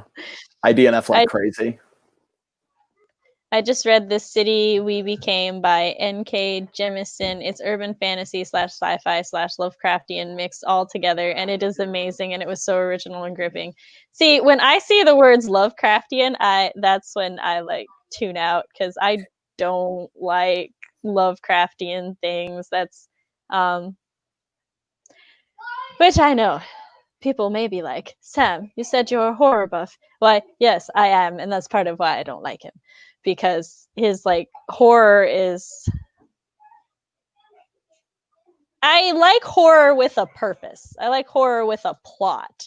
For me, horror has always been about man's struggle against things and, you know, overcoming that struggle. And in Lovecraft, it's like, you can't. There's just no way. These things are just too powerful and stuff. And I know some people really like that, but I'm all like, but I want to win. I cannot win here. So yeah, no, I totally get that. That's my big problem with horror as a genre. Not like a problem with horror, but like why I don't read or watch a lot of it is because I need a happy ending. And horror, I feel like so often doesn't have it that I'm like, nah. See, I don't necessarily need the happy ending. I just need to know there was a chance to win, even if the main character fucked up. That's not my problem. They fucked up. They had their chance. You have to give me a chance. We just watched the movie The Crawl, and like there was a dog in it, and I looked at Chris and I was like, does the dog live? If the dog does not live, we are not finishing this movie. And so he had to Google it for me because I was like, I am not in the mood to watch a dog die today. I will watch all these humans fuck up, but I will not watch that dog die. So, animal companions, they matter to me. Yes. What do you want? The artist is like, I heard something. Ravenmocker is from cool. Cherokee folklore, said to be the most feared witch capable of mimicking people to draw human prey. It eats a person's heart to steal the... Oh, wait, I have heard of that. Okay, yes. I didn't know the title. I feel you on that one, Matt. That's how I am with most sci-fi content. I can't stand most of the new stuff because I know it's been done better. The phoenix in my story is being hunted by a mocker because the phoenix, not the raven, the phoenix is immortal. The mocker wants her hears so that it will wants her heart so that it will no longer have to kill to stay alive. Ooh, that I love that. Yes. Looks like, what was it, Ravenmocker? Yes, the Raven. Like, that's such a cool title. Yes. See, and I like that because it takes like an old idea and puts a fresh twist on it. And so like, yes. Because people eating other people's hearts to stay alive is a old concept, but all the things. I lost my sentence, I apologize. I'm a mood reader, so I DNF like crazy just because I'm not in the mood for the book at the time. See, I can't. I like literally bought way too many books in this series that went on way too long because I'm like, I started it, I gotta finish it, and I'm like, but your time is more valuable than that woman. So yeah. No, I DNF like crazy. Like if I'm not having a great time while I'm reading, I'm DNFing it. I envy, although I do get a weird sort of joy out of hate reading something. So there is that. Lovecraft is more of just reading an acid trip and a different type of horror experience versus someone like Stephen King. Maybe. Like I said, I'm just... We started watching a TV show on Netflix, and there was like this stuff. Like we were trying to figure out the monsters, and by the end of season 1, they still hadn't told me what the monsters were, and I was really pissed off because I was like, "Excuse you, I'm watching this to know what the monsters are." And so I wikied it to figure out if it's like based on a book series or something, so that I could figure out what the monsters were. And it was like, oh, it's the monsters are kind of based on this Lovecraft thing, and I was like, of course they are. Yeah. I know like nothing of Lovecraft, but I saw a meme making fun of him where it was just like Lovecraft describing a monster as just him going, "Oh, it's so scary, can't even describe it, guys." And it's like, you're the writer, you're supposed, that's your job. The other thing is, he gets a lot of like people are all like, "Oh yeah, he's super creative and his like horror monsters look really unique and everything," but like they look like deep sea fish to me, which is great. That's awesome. Deep sea fish are terrifying to look at, so it's really good to like base horror things on them. I'm just like, but why is he getting so much credit? He should not. Yeah. Does the dog live? That's what my sister used. See, I feel your sister and we connected. I can't. I just can't if the dog. Never a happy ending. Jesse, I swear to God, if anything happens to Henry,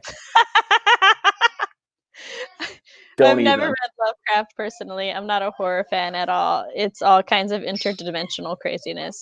Well, interdimensional craziness could be fine. I love the Lovecraftian element I think the Lovecraftian element is more with the interdimensional beings trying to destroy this world. It has a good ending, although it is book one and not a standalone. Okay, I could take that kind of Lovecraftian influence. As long as they explain what the monster is. I hate not knowing what the monster is. Yeah, I don't need like a 2-hour biography on the monster. Just tell me it's this cursed thing from mythology. And I'm like, that's good. I just want to know what we're dealing with. A skosh of lore. I can't kill it if I don't know what it is. I only watched the last 3 seasons of Game of Thrones because I felt like the other 5 years would have been a waste of my I understand. That's fair. That's fair. I stopped at like season 2 or something because I was like, I don't like where this is going and I'm not investing my life here. And then like when the show ended, I Googled how it ended and I was like, good call. Hate reading can be fun. Yes, I just hate reading sometimes. Fills the soul. I once finished a book out of pure spite and I had regrets afterwards. It was a good concept.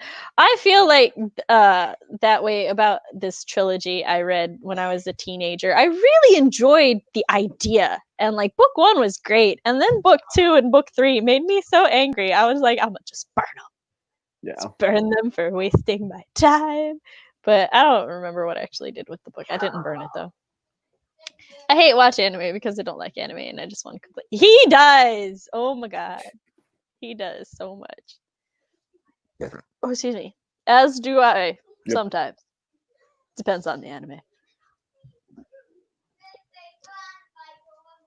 It is, but there can be like good things in anime and bad things in anime, and it's just like, yeah, some things. But yes, I know you're far too down to earth to enjoy most anime. Do you like Cowboy Bebop? I forget. Thrillers are cool. They're fun. Anime falls into different genres. It can, yes. Yes. Game of Thrones is the kind of story that kept us hooked until the end and then made us such a fan. Yeah. I feel like that is most of the fandom now. Yep, just so unhappy with the ending. It's not that I think anime is bad. I just don't like it. Genre hasn't made much difference. So here's the thing with anime. Yes, there are different types of genres of anime, but there's still like tropes that are found within all genres of anime. Just like with comic books, there's tropes that are found within all genres of comic books. And it's just a thing. Chris clicked on the stream and I just heard me from over there. But yeah, so there's just some mediums of storytelling that don't gel with other people and some that really connect with others. It's fine. I really like anime and comics because I don't visualize in my head. It's just a black screen there. So it gives me something to picture and something to visualize. I still really enjoy novels though. I read a lot of them. It's just I like the different things. Yeah, I feel like also, which like my anime experience is more to just like the mainstream ones. I haven't delved into any like those lesser known ones, but I feel like it also opens the door for like these really cool like action sequences that you couldn't necessarily like describe in a novel. Rule of cool is definitely more prolific in anime than it is in novels, where you can Yeah. just have your character do something really outrageously improbable, but it looked cool, so we're good. Good enough. Looks great. We're in. It's one of my favorite things about anime. Sam, you're so lucky with stopping Game of Thrones. I watched too much, and then they killed the last season. There are certain red flags in media that when you see them, you can just nope the fuck right out. That's why I have my videos that are nope tropes. They're not necessarily tropes that I avoid, but when I see them, the side eye is strong. I put up with a lot more things in anime, right? That's fair. There's just a lot in anime, like the like over exaggerated violence there, because if somebody kicks somebody else through a wall, like they just come into the room and super kick them through a wall in any medium other than anime, people are generally like, well, that was a little violent. But in anime, it's just like, Yep. Love it. It's just comedy. Ah, see, I remembered. It's good. Wait, never watched Cowboy Bebop? Cody, do it. Oh, you try it. Oh, Game of Thrones. Never mind. There was a journey. I couldn't get through season 1 of Game of Thrones. I tried so hard. I don't blame anybody. Was it season 4? Yeah, because Okay. we got to the part where the hound was like, "I'll take 2 chickens." Oh yeah, that's like your favorite scene in anything ever. I'll take 2 chickens. then And he got was so like, far. "Man, come out. I'll eat every fucking chicken in this room." Ninja says hi and he wants to play Smash Brothers with you, but he won't text you because he's poor. Huh? Message him on Discord or Facebook. I'm actually on the chat. Okay. Me with Game of Thrones. You really enjoy this. Okay, reads death on practically first page. And we're done. I've never read the books. But the reason I won't read the books is because I read an article of an interview with George R.R. Martin, because I really like to read author interviews and everything. I have ever since I was young. And he said that one of the things that he is ashamed of is that when he first wrote Game of Thrones, he didn't look up what a horse looks like. So in the books, he describes them as like scaly and they make some sort of hissing sound. And I'm like, A if I horse. got to that part, I would die. I just cannot. Like, I think the bigger disappointment for me would be seeing it on screen then, because then I'd be like, oh, these are some really cool looking horses. And then you watch the show and it's just a regular horse and you're like, but it had scales and it hissed. I thought we were doing something new. Which again, I love horses, so that's just a thing. Yeah. No, I tried reading Game of Thrones and couldn't make it past the first book. It was just not for me. Purple prose. Yeah. My novel is anime inspired. I have tons of cool battles within it. Yeah, light novels are getting really, really popular at conventions and stuff. And like some of them have some pretty like bomb ass like thick covers too. I'm like, hot damn. Hi Ninja. Yes, I put up with more stuff in anime. Everybody here is like, yes, we have a relationship with our anime, and I love it. I love it. We all know. We know. Yep. Season 4 of Game of Thrones is when they ran out of material from the books. Oh, well. Like I said, I think I mostly watched it at that point for you. Because I don't like how they were rating Dany. The biggest issue I have with anime really is the overuse of names. 2 people in a room talking don't need to say the name. What, Ninja? You don't say people's names 8,000 times, Ninja? That's so weird, Ninja. Don't wealth shame me, Chris. I feel like there are certain very early events that warn you about the rest. I do too. Yep. I have some of the Game of Thrones books and first audiobook. Cool. Hissing horses. I like the alliteration there. I'm putting it in something now. Just like Hissing horses? It's gonna happen, everybody. Look out. He had to look. Okay, look, at first, look, I'm with you. But also, I'm like, how you less than 100 years old in America and not know what a horse looked like? I'm just curious. How did you manage this? I'm really impressed. Like, how did he think there were scales? Like, I They can are understand. mammals, sir. I don't know if I'm being too judgy or not, having grown up around, like horses and having learned how to tack and ride them and everything. I'm like, maybe I'm just being too judgy. Maybe this just isn't a thing. But then I think of how many horses we have in media, especially like in certain things, and how like a horse movie is literally its own like subgenre of movies. And I'm just like, Martin, how you do this? I really need more details here. I tried reading the book, didn't finish, tried the show, stopped after. Not the overuse of exposition. I tried reading Game of Thrones too, couldn't get through chapter 1. That's fair. I kept up with the show through spoiler articles because I liked the idea though. That's, I did the same thing. I was like, I need to know how these two characters' stories ends. I don't need the rest of it. It's like the one show I kept up with through spoilers. That's what I did with The Walking Dead. Just like gave up on it, but was just like, okay, but I need to know what happens though, and just kept reading. I just don't want to invest my day in this. I can't watch most movies anymore without getting mad because they exposition dumps. No, you can't. Did you though? We're questioning. It's like when medieval painters paint cats and it has the face of a photo. Oh God, Sophie, why? Is that not what cats look like? I'd heard stories and just went with it. Oh, I love those memes when it's like, this cat looks like how somebody who's never seen a cat before thought a cat looked. I love looking at those memes. No, but I feel it's hella worse in anime. It's a thing. Why would anybody need to describe what a horse likes outside of the color or mane?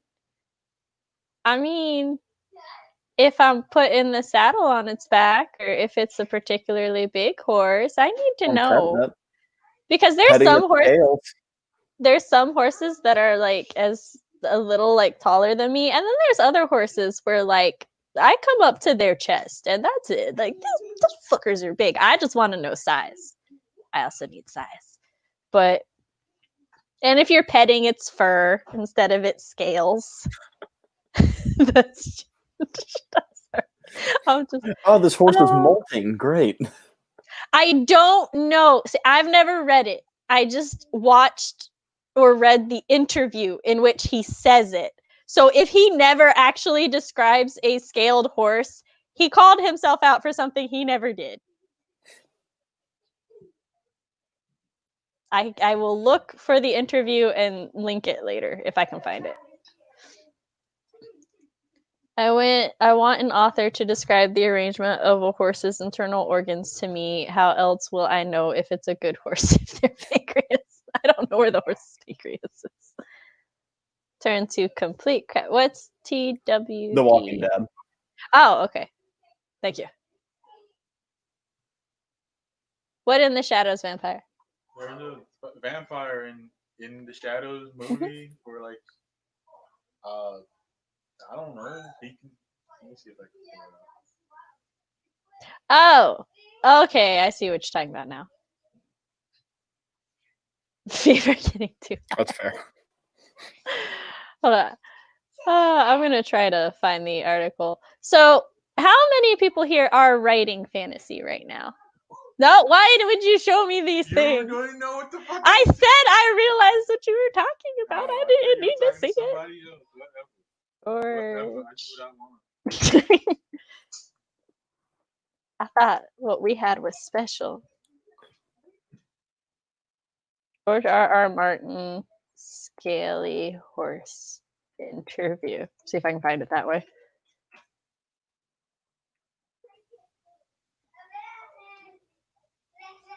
there's this article called "In What Ways Do You Think George R.R. Martin fucks up things in terms of scale?" And I'm like, that's not what I want. Oh, okay. So, all right. So I found an article on it. This is not the same one I read. He does not mention scales here. He said he called them horse-sized horses. How big is that horse? Oh, about horse-sized. And the stallions outside Storm's End are growling and barking in agitation, flapping across the fields. They have wings. George, are you thinking of dogs? I don't know. Like I said, I'll link this article talking about the interview in which he could not describe a horse. Because I don't want to dedicate a whole lot of time to this. Get back up. But This has been the Scaly Horse stream.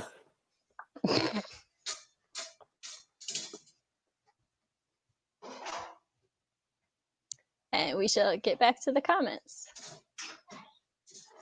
I am writing a sci-fi fantasy. Yes, with the Phoenix. Yeah, urban fantasy. Ever. Urban fantasy and world building for a fantasy story. Mine is urban fantasy. I have the Game of Thrones books on my phone and search scale and nothing. Okay. So this means that either the original article I read misquoted him or I misremembered, in which case I'm sorry about that. But like I said, I linked an article down below that quotes him. So I am not perfect. I do occasionally fuck up. I have my Knights of Avalon series, Vampire and Werewolf Whip, and Greek mythology comic I'm developing with an artist. Awesome. Sci-fi, urban fantasy / people with superpowers, whatever you want to call it. That's what I'm writing. What genre is your book? All of them. Growling horse? I'd be here for a growling horse. I'd be here for a scaly horse, too. I find it so weird because horses are in so much media. Yeah. I'm writing a fantasy, but it has no magic, but it's set in a made-up world, so it's still fantasy, right? I'm writing a dark urban fantasy based on mythology and legends. I think so. Which do you think? I think the About asking whether it was a fantasy or not. Oh, okay. I had an idea for a sci-fi story and I started a storyboard, but I like it more in my head than writing it. That's Let's a see. My current whip is either a fantasy or a dark fantasy. I don't know yet because I don't know how deep into the thing it's gonna go. But it's definitely a fantasy. Yeah. I would describe mine as urban fantasy, but like I don't know, it's hard. It's weird. I feel like urban fantasy's strange because a lot of the urban fantasy I find is like our world urban, and that's not the case with mine. So I don't know. Jesse, what genre is my work? My fantasy is based on ancient Mesopotamia. Yeah, urban fantasy is basically just supposed to be like modern fantasy. Mm-hmm. So it's like alternative Earth urban fantasy. Maybe just regular fantasy, but in a modern-esque era, like steam. Yeah. Well, not steampunk because that's not modern, but you know what I mean. It's like based in a specific kind Pretty much like, they got cars and cell phones, but also there's monsters and swords. Yeah, I love that. Whatever that is. Dystopian sci-fi / fantasy. The 100 meets under the dome with magic. Ooh. I'm not sure if being in a made-up world alone makes it fantasy, because then wouldn't some sci-fi take place in it? Depends. If, like I said, sci-fi and fantasy are like super close together, in my opinion, and it really boils down to, is this science or magic? Yeah. And if you have both, then it's sci-fi fantasy, which is also a thing. Hey, Candy! Candy. Under the dome. I think I found the article you were talking with the scales. Does it specifically have scales? Because I'm gonna feel a little bad if no scales are ever mentioned ever. Because for some reason that's what stuck in my head. What Sam said sounds about right. Yep. Who else is falling into? Oh no! Who has world filter disease? I don't know why I went very whatever that was. I call mine modern fantasy. It's not exactly urban, not exactly traditional. That's fair. Paranormal could be another word for that. Paranormal fantasy or paranormal fiction. There's a lot of like little specific subgenres. I'm 100% guilty of being that way for years. Well, if it is, someone mentioned the one. Oh God. I like building up a setting and then doing absolutely nothing. Yep. Oh, I didn't miss the end. Someone was shooting off fire. Oh, I'm sorry. Yeah, they've been shooting fireworks off here for like 2 weeks. My dogs do not appreciate it. Schmagic. I have world. Next stream, World Builders Anonymous.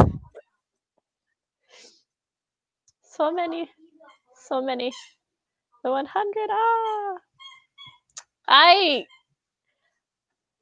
not sure if like I have world builder's disease exactly. I have like an outline of a skeleton for a cultural sheet. So I like put, what is this culture's like typical like hair color, hairstyle, eye colors, skin tone range. If there's anything non-human-ish about them, like if their ears are normally pointy, or if they have petals for hair, if they can shapeshift, like my merfolk can. We talked about mermaids, and I never talked about my mer people. So I actually have mer people in my whip that whose name, the Maritimus is their current name, because everything's Latin right now. And they can actually, because of the gift given to them by their deity, they can completely shapeshift into a totally new being and just decide that's them forever. So they're extremely like gender fluid. They can literally just be like, today I want boobs, tomorrow I do not. And they're one of my favorites to write around with. Unfortunately, they have a small role in the novel, but I still love them. We love them nonetheless. I go like really in detail too. I'm all like the foods that are normally found in this region, like the ingredients, what their delicacies are. But once my sheet is done, I like move on with my day, and sometimes I'll go back and tweak it a little bit. Yeah, I feel like I'm one of like, I'm on almost the opposite end of the spectrum, where I probably don't world build enough. Where I'm just like, they're in a place. Here's the bare minimum of what you need to know. There's a Move floor. on. Like, they're in a country. We're good. Like, I'm not big on world building. There's some deciduous trees. Right. I'm like, it's warm, kinda. I don't know.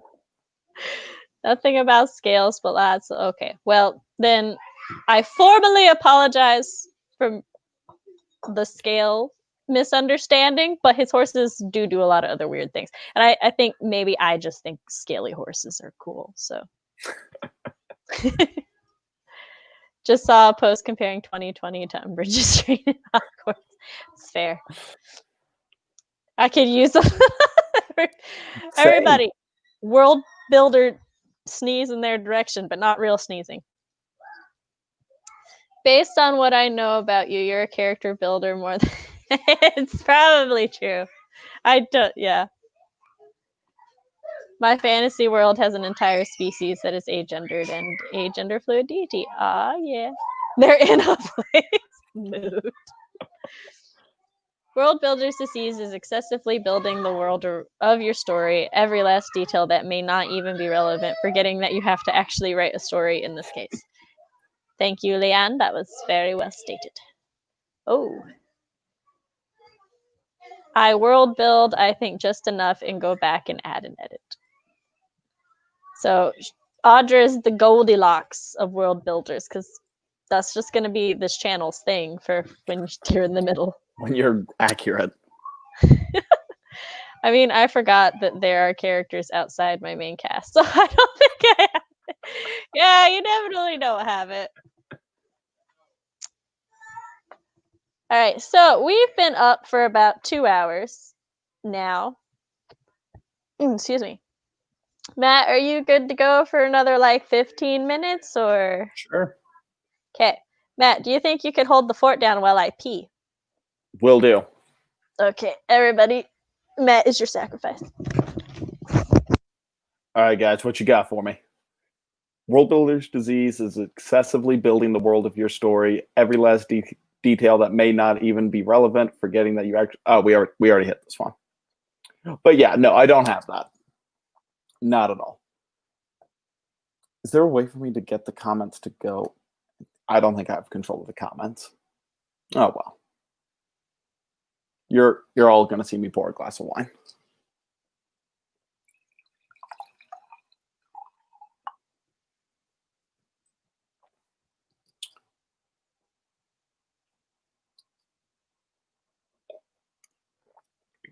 But now, my whole thing with world building, to talk to the cat, is like I don't know, like the whole like Game of Thrones and Lord of the Rings thing, where like there's like entire encyclopedias of lore.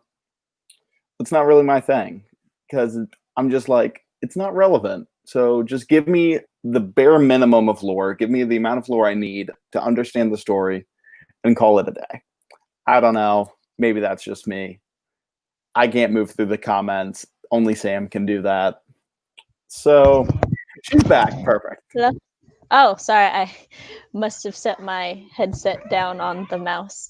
It re-highlighted the comment. Yes, I'm back. Sorry. I thought it was a new one, so I started reading. I'm like, hold on. I can't go through the comments. Well, it's both fortunate and unfortunate.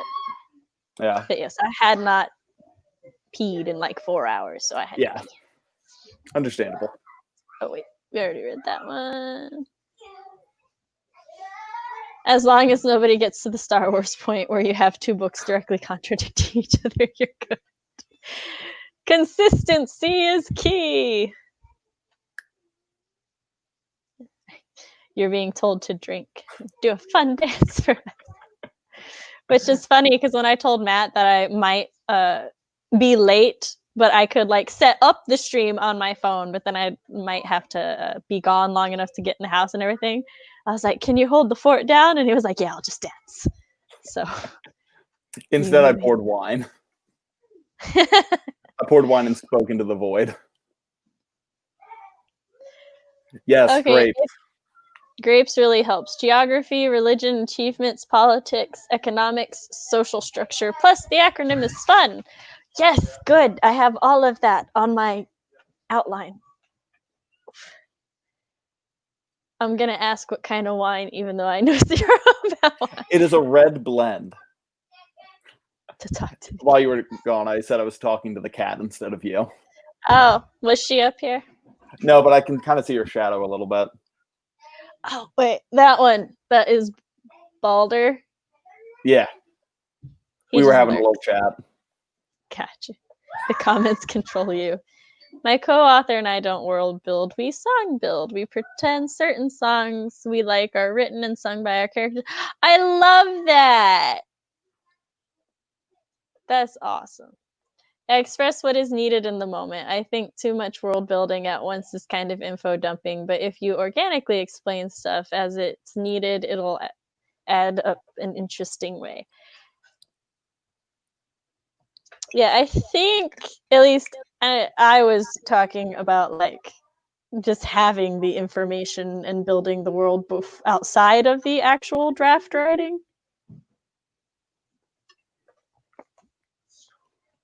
So you were gonna say something? Oh yeah. Speaking of the whole like explaining lore as it comes up, or world building more so than lore. My current chapter 2, I take a detour to just talk about highways for a little bit.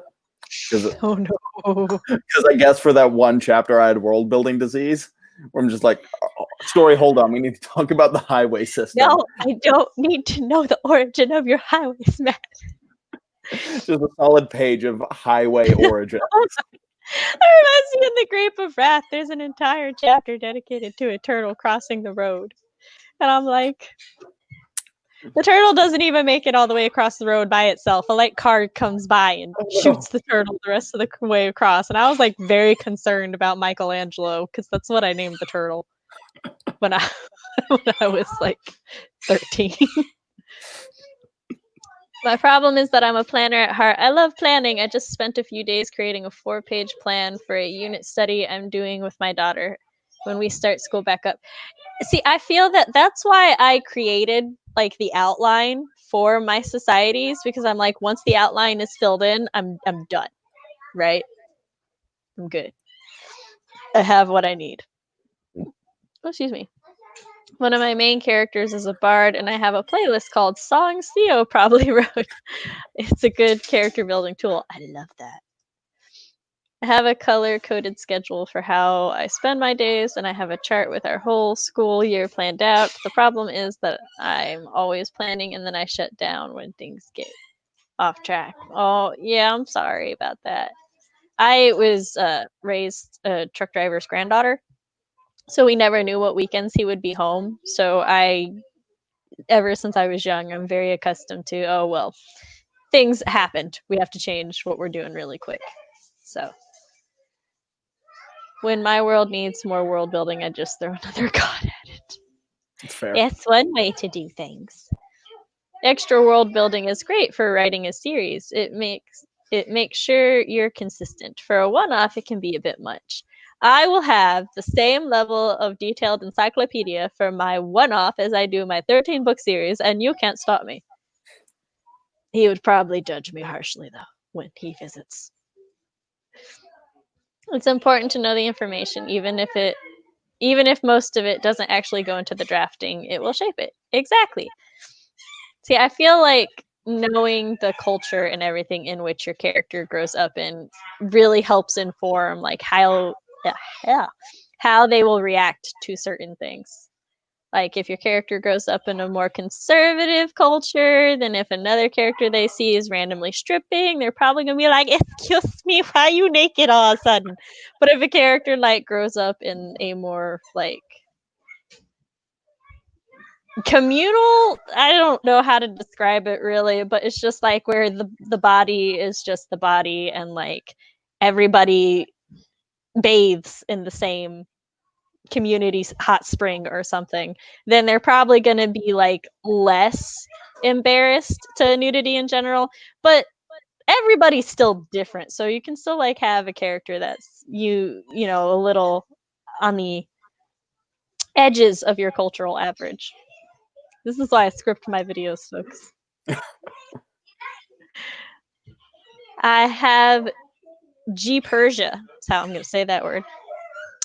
From when I taught history, geography, politics, econ, religion, society, intellectual, tech, art. There you go. We've got grapes and Japersia.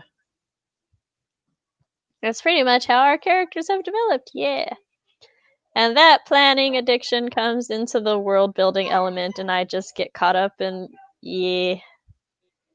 I wasn't talking about author notes, just writing itself. I get you. I was just saying the conversation at hand had been about the author notes specifically, so that like I don't think anybody in the chat was saying that they do the massive info dumps or world building in their chapters except Matt. They looked the wrong direction to yell at you. But Matt did the thing. but I fixed it, or will fix it. Look, Sophie, I understand. It's a metaphor. I just don't care. But the turtle, Michelangelo. It was about Michelangelo's struggle. And then I really kind of followed it until there was just the car that came and flung him the rest of the way across the road. And I'm like, what? Huh? I'm sure there's some sort of in-depth analysis and everything. Yep, everybody do. The writing and creative process is like very unique to each person. Like two people who do the same steps still do them very differently. It's like fascinating. That's why I really like talking about different people's processes. And why when like I make my videos and stuff, I try to never just be like, this is definitively how you do it. It's always just more, so this is how I do the thing. And like, if you do the thing this way, cool. If you don't do the thing this way, let me know how you do the thing. So is that your title? That's literally what I named the chapter. You got it. I also think it's really important to be able to laugh at yourself and your own faults. So Oh, yeah. I'm so glad you're taking that in stride. No, a chapter I was about to send to Jesse. I go through I do a little mini edit before I send it to him, just so I don't have stuff in there that I know I'm gonna delete anyway. But I found the dreaded like let go of a breath he didn't know he was holding line, and I'm like, Matt, no. So there sometimes if like, because my sister will occasionally read my unrevised versions, or I'll send it to Fox, and because I know that they do certain things, like my sister, when she leaves notes, there was this one time she was reading my outline and she left a note where she's like, you say it started raining here, but then like in the next part you don't say if it's raining or not. And I'm like, oh shit, I do need to like make a note about that so that I remember. And then she was like, oh wait, never mind, you do. In the very next line it says it had stopped raining. And I'm like, and she like does that all the time, where she's like, you forgot to do this thing. Oh, never mind, it's here. And I'm like, yep. So sometimes I'll just leave like little sassy commentary in there for them because I know they're gonna see it. Living life on the pivot, yeah. Well, Ninja, I wanted to really just be like, well, fuck you too. But for everybody who doesn't know, I've known him for almost a decade.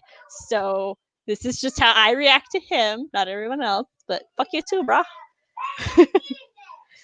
I planned the scene first, then as I'm writing, the world gets built around it. See, that goes back to, hello, can I help you? Another topic that I made a video on recently was world, like what comes first, characters, plot, or world building? And that's basically, it just boils down to, spoiler alert, it depends on who you is. So yeah, for me, world building is dead last. Yeah, I do. It's always either characters or plot first, and then the world building. And well, it's like I get an idea for the character and the plot, and then I build all three up together as I need to. And I will judge you forever because my last visit, I'm not saying if it's good judging or look, sir. Okay, I have control issues, and you were not painting evenly. Okay, I just could not. So the last time he visited, we were painting the living room, and he really wanted to help. And I was like, I need you to just sit there and don't, because you're driving me. I can't. I just can't. And now he will never let me live it down, which is fine. Like this live stream to help Sam chat. Ah, yeah. Thank you, Audra. Yes, 18 viewers can be 18. Y'all so sweet. I love you. Chapter 2, dump trucks. Yeah. That's a better title. I'm still mad you let that. Jesse, I'm sorry. It was so bad. I couldn't let you read that. I have to put that in something now, in a short story just for Jesse. The origins of the street. Origins of the aglet. That's what I need. Chapter 4. Fight me. Kitty! Yes. She literally like just sits right outside of the camera. What a sweetheart. Look, just because I messed up your door, it was fixable. It's fine. Welcome back. When children, or with Children of Remus, it was characters, then plot, then world building. Writer of Ilaria, it's turning out to be characters, then world building and plot together. Nice.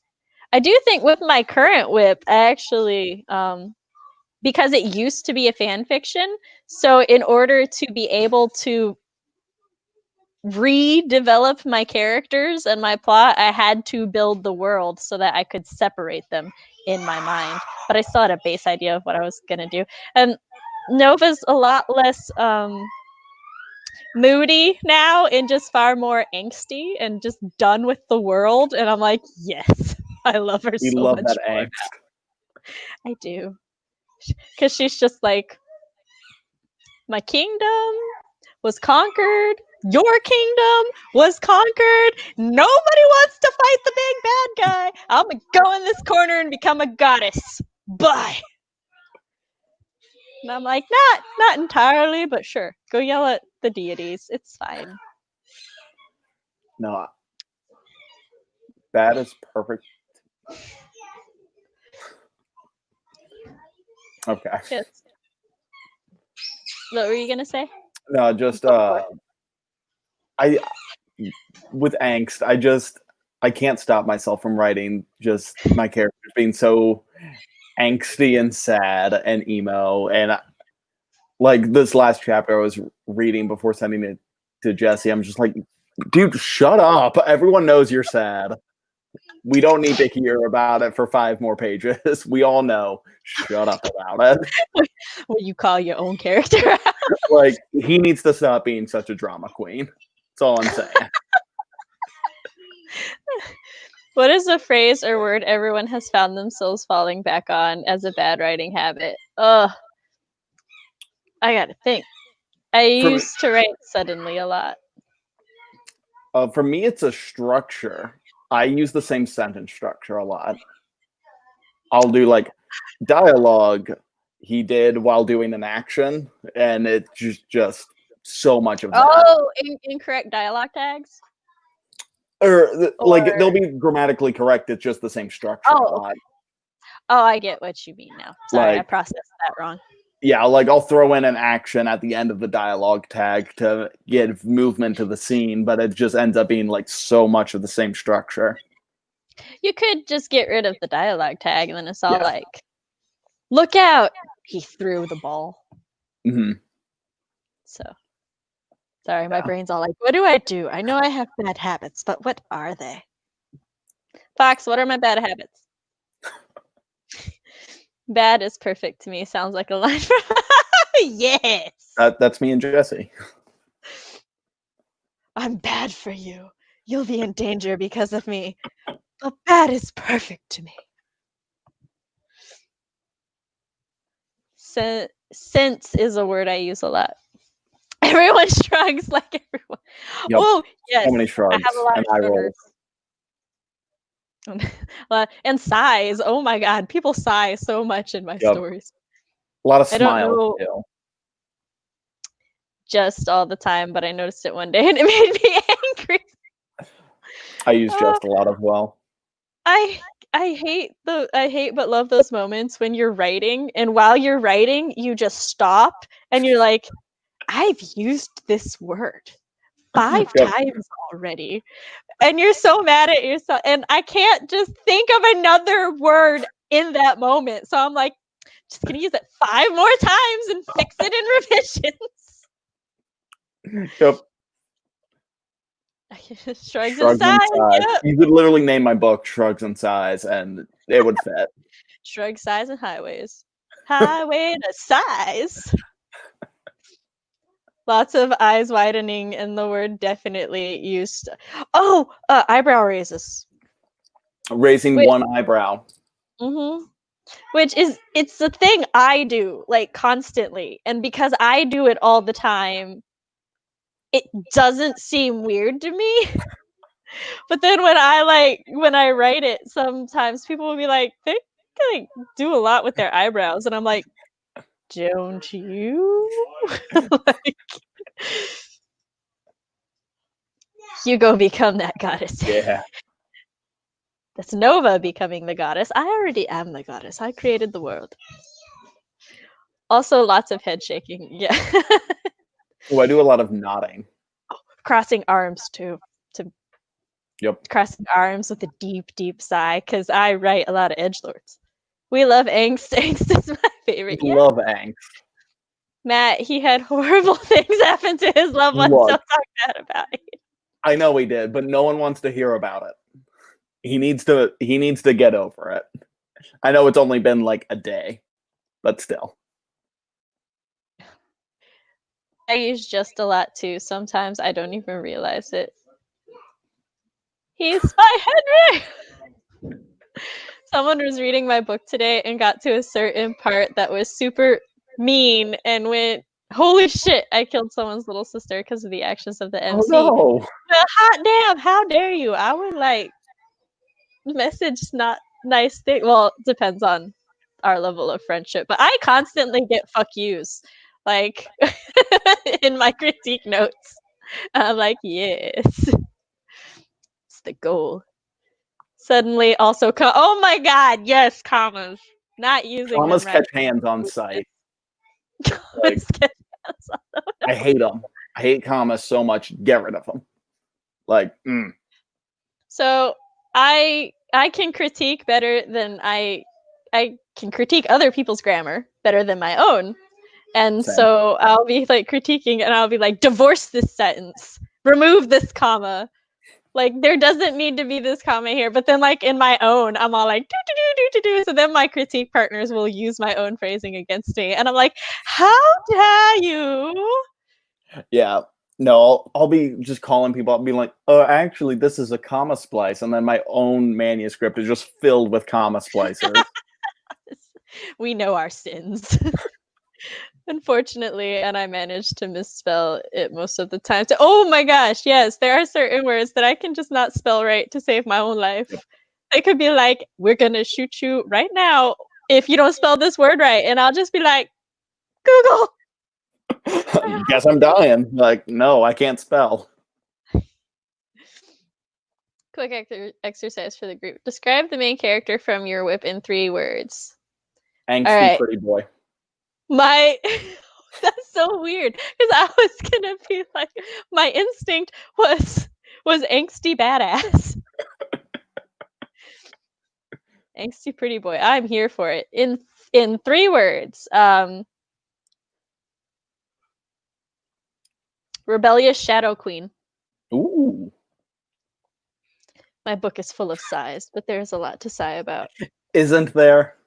Sighs, nods, smiles, shrugs, shifts, plucks. So many words a million times. Flux is a good word. Right. Oh, so in dialogue, like it's one of those weird verbal habits I have. So a lot of characters also have it. I cannot tell you how many times I'm like editing a video and my cut will be really tight because I'm cutting out me going so for the 5th time. I do the same thing with all of my characters. They start every sentence with so. And I'm like, you need to stop. The worst Just because you do it doesn't mean everyone else does. The worst part is I have a script for my videos and I'll still be like, so. And I'm like, no, it wasn't there. 100%. I do the same thing. A sideway. We're on a sideway to hell. That's where we are. Gee, I was revising yesterday and I used the exact same phrase 3 pages in a row. I literally yelled when I realized what I'd done. It's relatable. Yes. My characters do the eyebrow thing. Lip biting. Oh, and nodding. Lots of nodding. I'm just an overall chronic underwriter. My current round of edits is add more detail, show this, body language, setting. So are there phrases that because you're an underwriter, you think you overuse so that you can avoid like adding that detail and stuff? Passive voice. I don't find passive voice inherently bad. I like it for setting certain tones. I want that on a bumper sticker, Matt. I'll get right on it. I got my sketch hands on it. They do. I notice I catch my common mistakes the best. I've butchered words so badly, spell check side. Dude, yo, my spell check is like a godsend because there was this one word I was spelling, and I don't remember what the word was, but it had a C in it instead of the S. And like I butchered that word so bad. I'm like, spell check, how did you even know what language that was in? Okay, you're like, oh, so I love the moments when spell check is even just like, I don't know, man. I don't know what you're trying to say. Like, I got nothing for you. you've got Sophie. Interesting. Oh, just give it a little time. Cheeky, loyal, adventurous. Ah, yeah. Which whip? You pick one. You gotta pick one. We can't tell you which one to pick. Timid, angsty victim. I love how angsty is just like the common thread. know, Of, like, we all gotta have that angst. It's because we were talking angsty, so it got stuck in heads. Talented musician, demigod. Ooh, musician. Angry, angsty fighter. I don't know if that should. Well, no, there's a difference between anger and angst. Distant, protective, caring. Talented musician, Oh, Tom. Okay, we're specifying. Same, I say all right like a million times in my videos. Sometimes I'm just like, I'm annoyed by how many times I said so. How's nobody else? Tough, determined, brave. Timid, hopeless, romantic. Angsty, flying anger. Angersty. I'm gonna assume angsty. Henry. Yeah, that's Henry. That's my son. Infatuated, tired, slipping. Ooh. Ooh. Indecisive as hell. Fair. Holy shit, alien. Love Steve. Scared, sassy, understudy. When I edit, I mark phrases like that, so I know this is where I'm lacking. Ah, okay. Tough, manipulative leader. Ooh, tell me. Oh, I was gonna say tell me more, but you've already told me so much, and I love it already. And I know. I saw that you. Story. I saw an alert that said you liked one of my photos, so now I know how to go stalk you. In a loving follower, I'm interested in your quips way. In a completely non-creepy way. I promise. I can't count the amount of times I wrote I could only watch as. Yeah. Probably not as many times as I couldn't say that right. Addict, secretly selfless, superpowered, badass. Yes. I'm here for this. Zima and Lily are adopted sisters raised by the same awful person, so it's really interesting how they react differently to those experiences. I'm here for this. Apparently a goddess, question mark. Sassy, snarky grandma. If we're listing more characters, so the first one was Nova, and then her cousin Liam. Living without purpose. And then Matt, your eyes were like, what? And then Kieran trying his best. Stuck away. Ah, yeah. I'm trying to think of a 3-word description of probably my second most prominent character. All I know is asshole is one of the words. You're like, I got one word. Like, I know he's an asshole, but like, what else is he? Fat shit, cray cray. Line bordering asshole, maybe. He's a pretty full-blown asshole. I like this alternative for Lure. Well, there you go, full-blown asshole. Full-blown ice-wielding asshole. There you go. I gotta go shopping, but keep up the good work. Aw, thank you.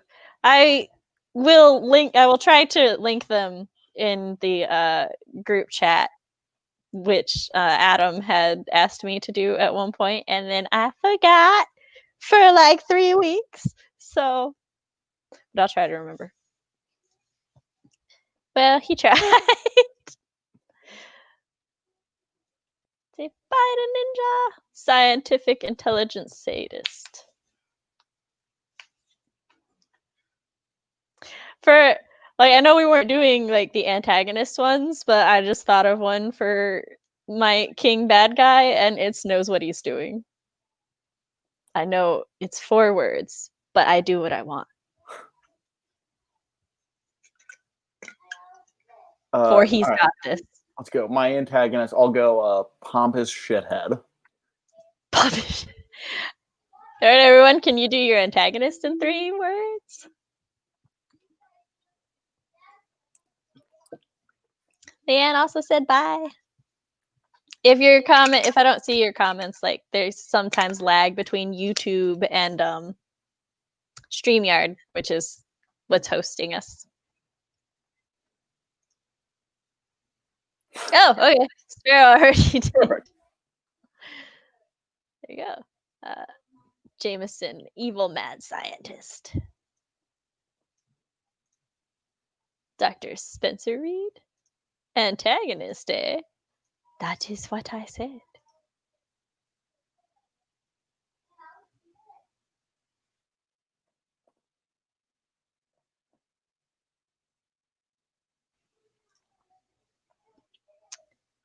Oh, things appeared.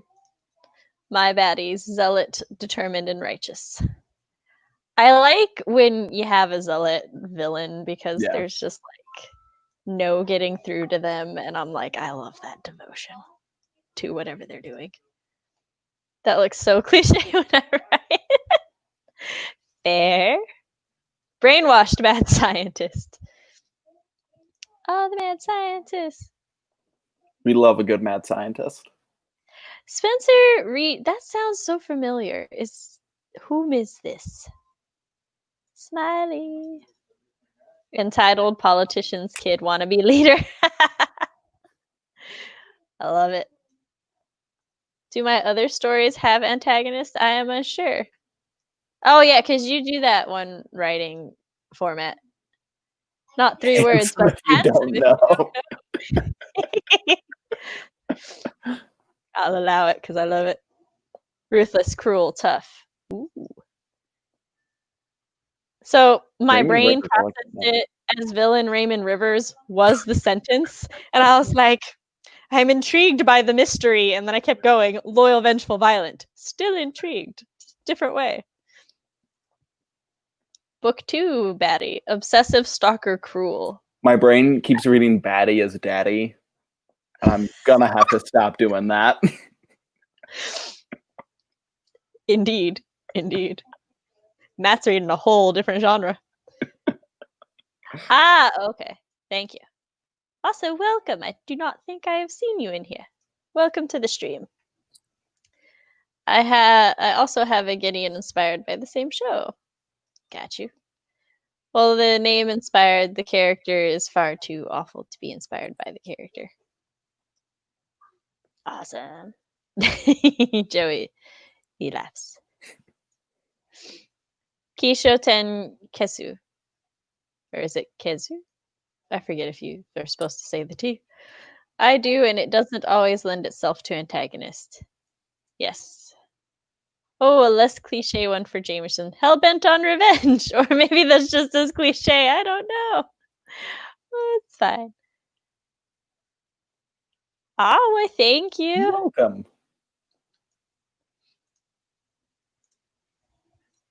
I said thank you, and you said you're welcome. But Oh no, I shit. said welcome, not Oh, not you're welcome. I'm like, I know I didn't do anything. I was confused for a second. All right. We'll see you later, Carrie. We will be wrapping up soon. Oh, cool. 100 demons combined. Oh shit. My first thought was that's so very anime. But I mean it in a good way. In a good way. We had a whole conversation earlier about anime. All right, well, I didn't get much sleep last night. So, because my sleep schedule's all sort of fucked up right now.